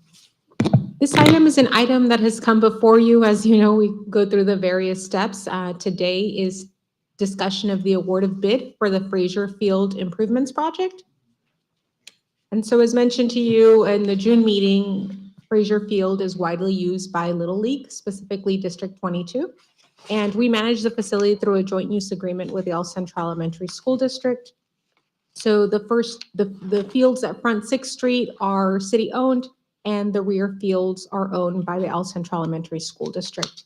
And we've walked the site at times with council members, and we've noticed some of the repairs that need to be completed at the facility. In past years, only minor repairs have been completed, and you've probably seen some of the deterioration in the chain link fence, the backstops, and the dugouts, which are in need. And the proposal that we have before you, for which we would award the bid, would include an accessibility 6-foot ADA compliant concrete walkway. And that walkway would extend from the 6th Street fields and extend towards the west. And so that walkway would allow for anybody in a wheelchair or anybody who's walking through the field to have a more stable pathway. New scoreboards will also be installed, which has been a request from Little League for various years. All 8 dugouts will be demolished and constructed new. And then we would also add new picnic tables, benches near the snack bar area to enhance the spectator comfort. Additionally, for fields 3 and 4, we would add new 18-foot high backstops to ensure spectator safety. Many times when you have fly balls or anything, this is one of the needs that we've identified. And some of the improvements have already been completed at the site during the last fiscal year, which was a new park sign that was added because Little League is also dabbling in softball, so we changed some of the signage. And then 2 new batting cages were added, and we also added the concrete for that and the turf for those. So those are improvements that have already been completed. So we did receive 5 bids. And all the bids are relatively close, which always informs us that, it was a good bid. And Shipley Construction was identified as the lowest responsive bidder. As prior to this council meeting, staff did contact the references for Shipley, and the references were good. So we are recommending award of the bid to Shipley Construction in the amount of $375,509, and then establishment of a construction contingency in the event there are any in the amount of $40,000. So with that said, we do recommend the award of the bid to Shipley Construction in the amount of $375,509 and the establishment of the contingency. Any questions, comments? Questions, comments, colleagues? I have a question. Just about the, because I go over there so much, the size of the scoreboards, are they gonna be the same? The size of the scoreboards, I can look at the plans, but they are sizable. I'm thinking a little smaller than what we did at Swarthout. I'm not sure if you've seen the ones Yeah, at I gotta go Swarthout. see 'em. No, I can pull up the I'll see 'em. plans if you'd like to see. No, that's fine. We can, I just want to know if you know offhand. Because I thought the signs, the actual sign that's on Sixth Street, it looks a little small and it's difficult to Yes, read. yes, no, It the has so scoreboards, much words on it. the scoreboards would be larger, and obviously those are prefabricated that we use from a vendor, and they're very easy to read, and I can provide you with Okay. details tomorrow if you'd like, because we do have it in the plans. Okay, thank you. Thank you, thank you. Now we need to adopt resolution number 25-66, resolution of the city council and the city of El Centro awarding the bid to authorize the exit of the contract for the Fraser Field Improvement Project. Can I get a first and a second motion, please? I make a motion to approve it as written. I'll second. Madam City Clerk? Councilmember Crenshaw, Yes. Councilmember Camarena, Yes. Councilmember Marroquin, Yes. Mayor Pro Tem Mallet, Yes. Mayor Carter. Yes. Motion passes 5-0. Thank you, thank you. Now, oh, you already ready, huh, Abraham? We get ready to discuss any necessary actions regarding the approval of change order number 2. I will let you take it from there. You can just go ahead and present. All Thank right, you. fantastic. I do not have a PowerPoint presentation for this item. This is a project that is currently under construction at our wastewater treatment facility. That is a facility located behind Walmart, along the Brasherie Avenue. The project is, that is under construction, is for upgrading, now obsolete system for UV disinfection. That is the last step in the treatment of wastewater before it's discharged back into the ID drain, and eventually to the Alamo River, into the Salton Sea. The plant, for those who have visited the plant, has 3 major systems. There's a primary, digestion, secondary, and then finally the UV system disinfection. That system in that contract was awarded for repair previously by City Council, and budget was approved, including a contingency. The total budget that was approved back then was $1,278,530. And as the contractor mobilized, they found that an inconsistency with the expected work that was designed by the consultant on the project. There's a conduit, a 4-inch conduit that was believed to be inexistent and serviceable for this project based on plans. And when the contractor got on site, it was not, or it was plugged. So what we're doing is installing 2 new 4-inch conduits. These are run for 900 feet, basically to power the new system from the main building to where the location is at. What this did is this extra work ate up the available contingency that we had for the project. As for construction project, we set up usually a 10% contingency for unknowns. This one change order at the very start of the project was basically that 10%. So what we're coming to you today is to, one, allow us to approve this change order for that amount. Plus, I'm asking for a new contingency at 5% because we're in the acknowledging that we already ate the 10, we used up the 10%, basically another 5% contingency to be able to see, to get through the project, and hopefully that's basically it, and hopefully we don't use it. But it is a retrofit project. We're trying to fit a new system in an existing channel, so there's always something that happens until we go up and start constructing. Hopefully there isn't. And the other thing that we're doing is, while we're doing this agenda, is setting a budget of $120,677, and that is for construction support. We do have a contract where a consultant, NV5, which will be doing the inspection of the systems, the electrical system, the specialized inspections for the SCADA, the systems, the construction, the electrical. There's an electrical building that's going to be done. So we were able to partner with a consultant, and some of the inspections will be done in-house by staff, and the specialized will be done by the consultants to save money, but it's still a sizable amount. That's why we're coming to council. It's a total net increase to the budget about 201,332 when you add everything together. With that, I'm happy to answer any questions. This again is for the approval of change order number 2 and the approval of the budget as presented. Thank you, appreciate that. Colleagues, do you have any questions? I do. Your system is working now. It's just that they found out that the high power line and the communication line is in the same conduit. I have to separate it. Yes, so it's for efficiency. When you have high power line next to communication, it produces electromagnetic static and will affect the communications. The new system, we're running new cables and to the new system. The old cables are basically, and the old conduit is no longer serviceable, and we have. But it's working now, that's all. Yes. You have to fix it, but it's working now. Right now it's fixing. Yes. Yeah, It's thank you. working, it's working. Thank you. Thank you. Mr. Campos, the funding, where would that be coming from? Wastewater enterprise. Wastewater, funds. okay. That's what I thought. User fees. All righty, thank you. Now the recommendation is to authorize the budget as requested and authorize the change order number 2 to Pacific Hydro Corporation. May I have a first and a second, please? I move that we approve the proposal. And I will second the motion.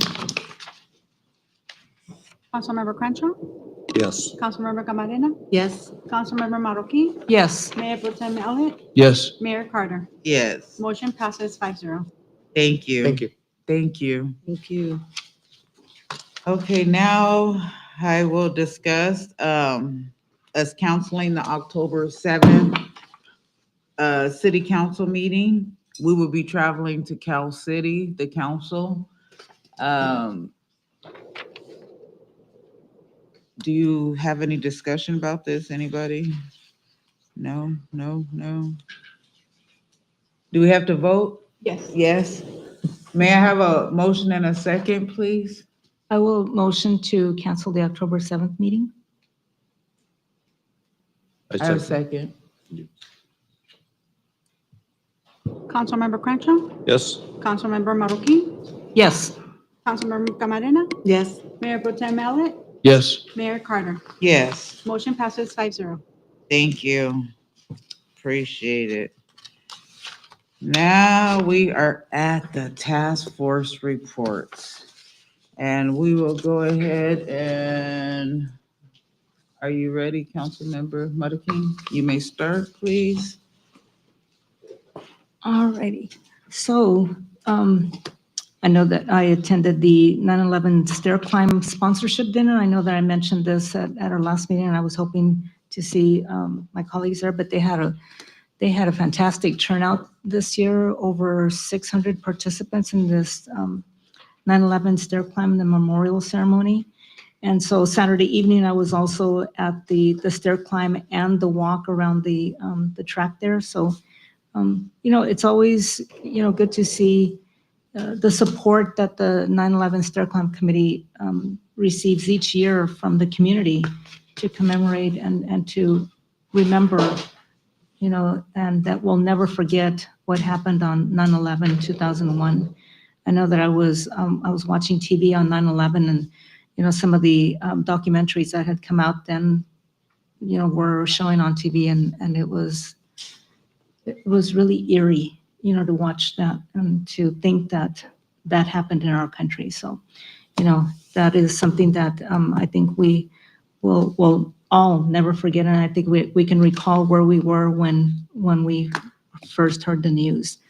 So we also had a Friends of El Centro Community Foundation meeting, and we received an update on the cornhole tournament, and it was a success. And I hope to be able to then support many of our youth activities and other city activities with the funding that we raised. We I was also at the city championship game against Central and Southwest, and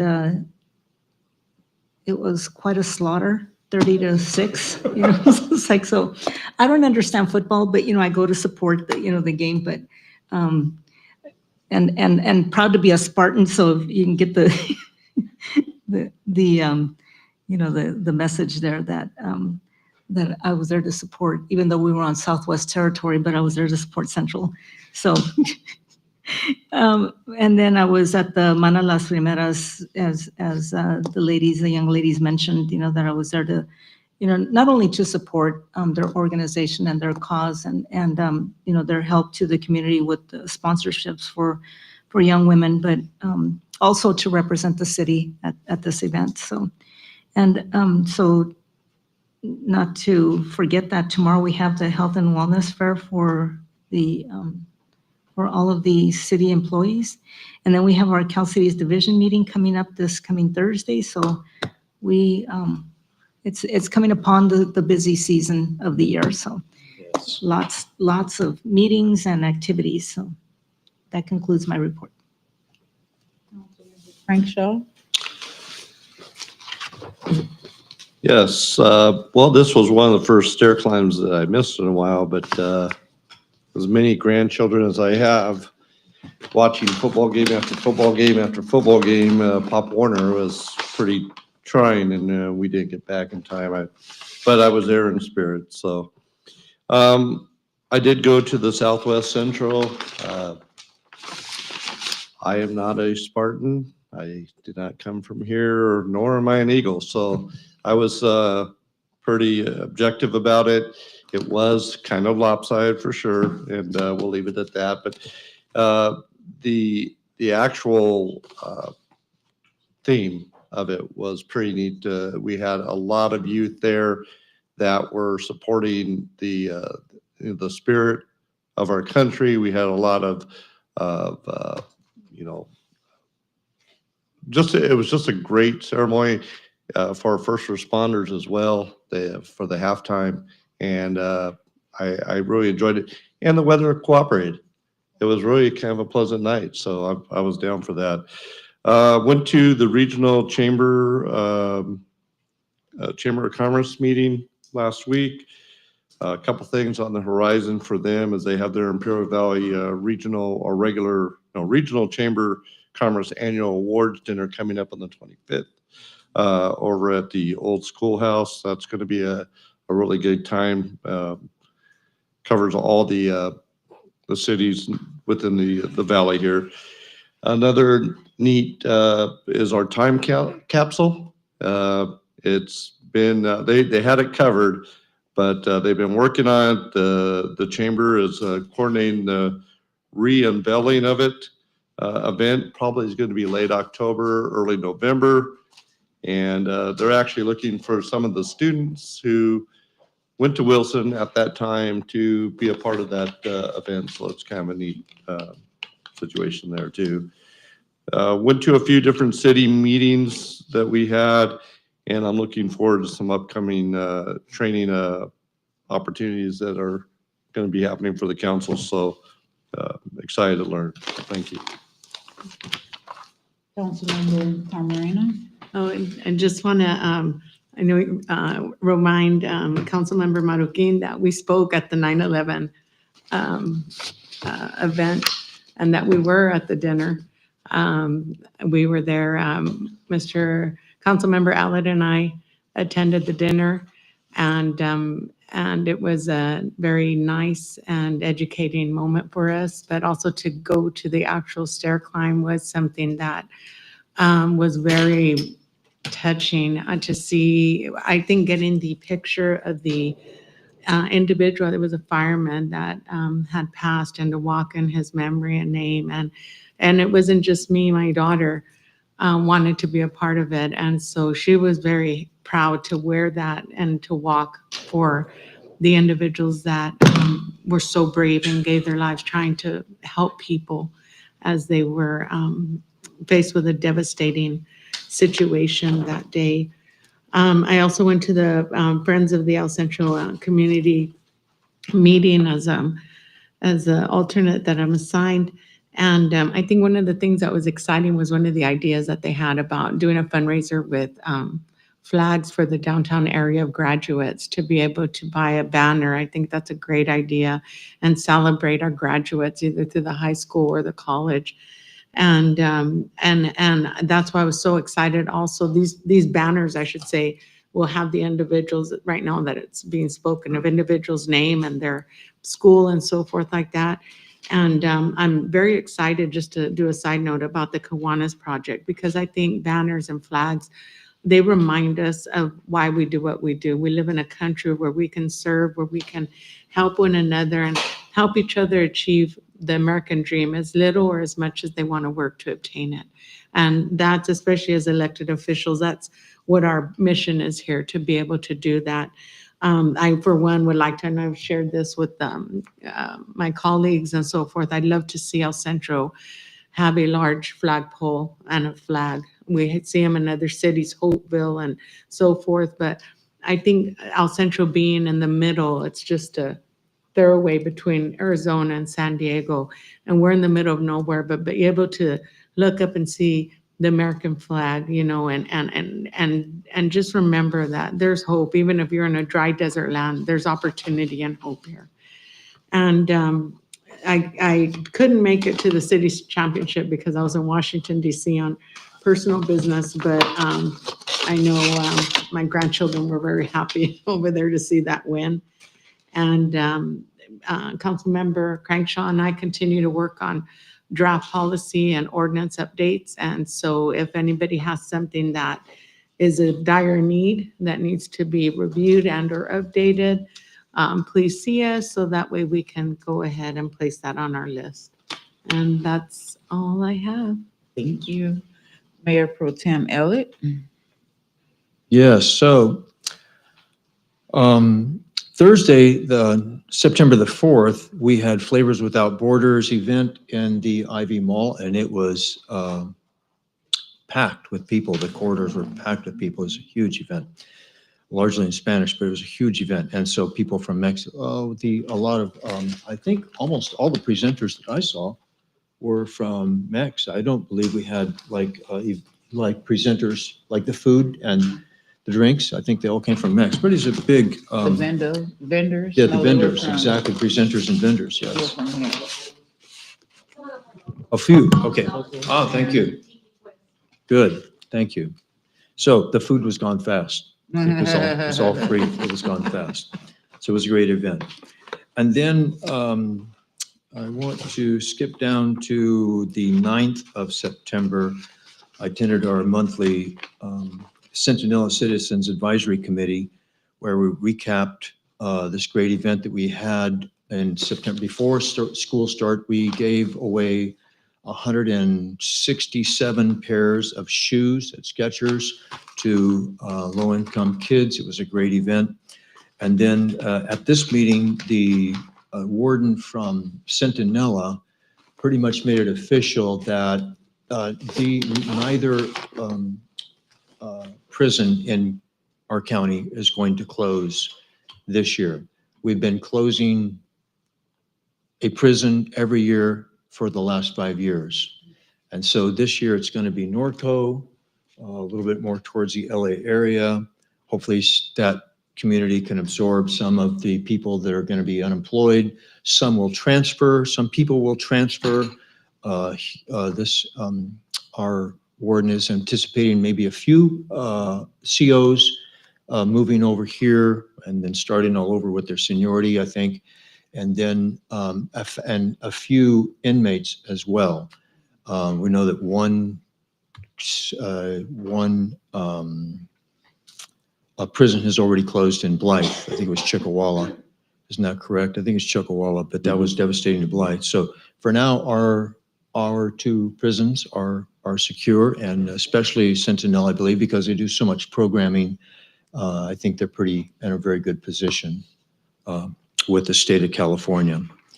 So with that said, moving on to the stair climb happened the Saturday before 9/11.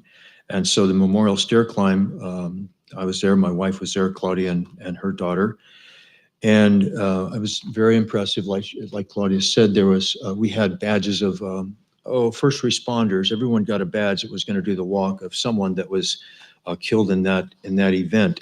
And so they had pillars with four sides of pictures all over. There was over 500 photos of first responders, firemen, law enforcement, and first responders that were there, that were represented that night. And so it's a great event when you think, their motto is never forget. I think that 9/11 was best summed up. Someone I heard say it was the best and it was the worst. It's the worst of men that would dedicated their lives and died destroying and murdering others, compared to men that dedicated their lives to saving others at the sacrifice of their own lives. That is largely what this country is built on. So it is really important to not to forget that.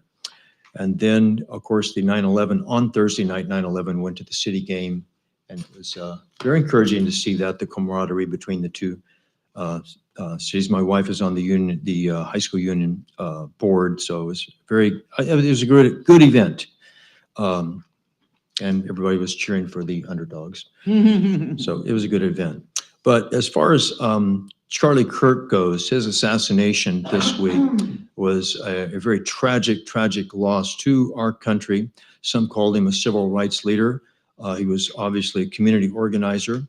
He was an extremely motivational speaker, but he was above all a debate extraordinaire. He was self-taught. He did not go to college. He took a couple of classes at Hillsdale College. He's brilliant. He could debate anyone in the world. I've seen him personally a couple of times, and I've been following him on the internet for a few years. He never swore. He never put anybody down. He never belittled anyone. He was simply there to debate ideas. And so when people became frustrated with not being able to articulate and promote their ideas to the logical end to where he was going, then many people would become frustrated and interpreted him as hateful. And so, ended up killing the messenger. His tragic loss, the man is a martyr, a Christian martyr. His most desired legacy, because he said quite a things, and they have it online, is that he would like to be remembered as a faithful witness and to someone that boldly proclaimed his faith. So I just wanted to say that for Charlie Kirk. Great man. Now I will go on to the mayor's mentions. The Quiet Servant Award. The City of El Centro is accepting nominations for the Quiet Servant Award, which honors one resident and one city employee who quietly make El Centro a better place without seeking recognition. Nominations are due by 5 p.m. on Friday, September 19th. That's this Friday. Following an extended deadline, forms and full details are available on our website. Let's recognize those who serve with heart and humility. Ice Cream Plus Pie Social. We're excited to keep the tradition going. Our next Ice Cream Plus Pie Social is happening Saturday, September 20th from 6 to, it's the 27th? Yes. Saturday, September 27th from 6 to 9 p.m. at the Downtown Square Park. Enjoy an evening filled with fun, including pie eating contests, Julian apple pie raffles. Oh, those are going to go quick. Live music, food vendors, a kids zone, and plenty of sweet treats for the whole family. Look for more information on our social media. And then also the fire station's open house. Join us on Saturday, October 4th at 9 a.m. for our annual fire station open house at fire station number 3. More details will be shared soon. You can also check our special events calendar on the city website and social media pages. We have a lot of special events coming up, so please, please, please stay informed and please come out and support us. And now I will turn it over to our city manager. Good evening, Madam Mayor and members of council. So I'll keep my comments very short. I would like to report back that all of our firefighters have returned from the strike teams across the state. A little bit of an adventure on the way back, as you know, but all Yes. back home, safe and sound, and back to work in our community. The fact that we can go out and provide services to other communities outside of ours just shows you how fortunate we are here, that we don't have that need presently, but we have the ability to provide help to others. Yes. So thanks to Chief Bernal on that. I would say, I'm looking forward to the fire department's open house, but I'd be lying if I didn't say I'm looking forward to the police department's open house. Chief Brown, maybe we can step that date up a little bit. All kidding aside, because I know construction takes some time. The last thing I have is, as you know, I'll be out the remainder of the week. I'll be returning next Tuesday to office. I have some personal things I have to take care of this week. And I want to thank Carla Mason for stepping in and being our acting city manager in my absence. There's a lot of things that happen day to day, and to have somebody that can step in and is willing to take that role on during my absence is greatly appreciated, because my wife would be very upset if I could not take some time off. So thank you, Carla. Thank you, staff, for everything you do day in and day out. Thank goodness all of our firefighters are back home safe. And at some point, we will have a police department open house. Some point. More information on that to come. But thank you all. Have a wonderful night. Thank you. Thank you. For the rest of us, that's food at that one and then food at that one, right? So that's what that means. And it is 8:53, and with that being said, this meeting is adjourned.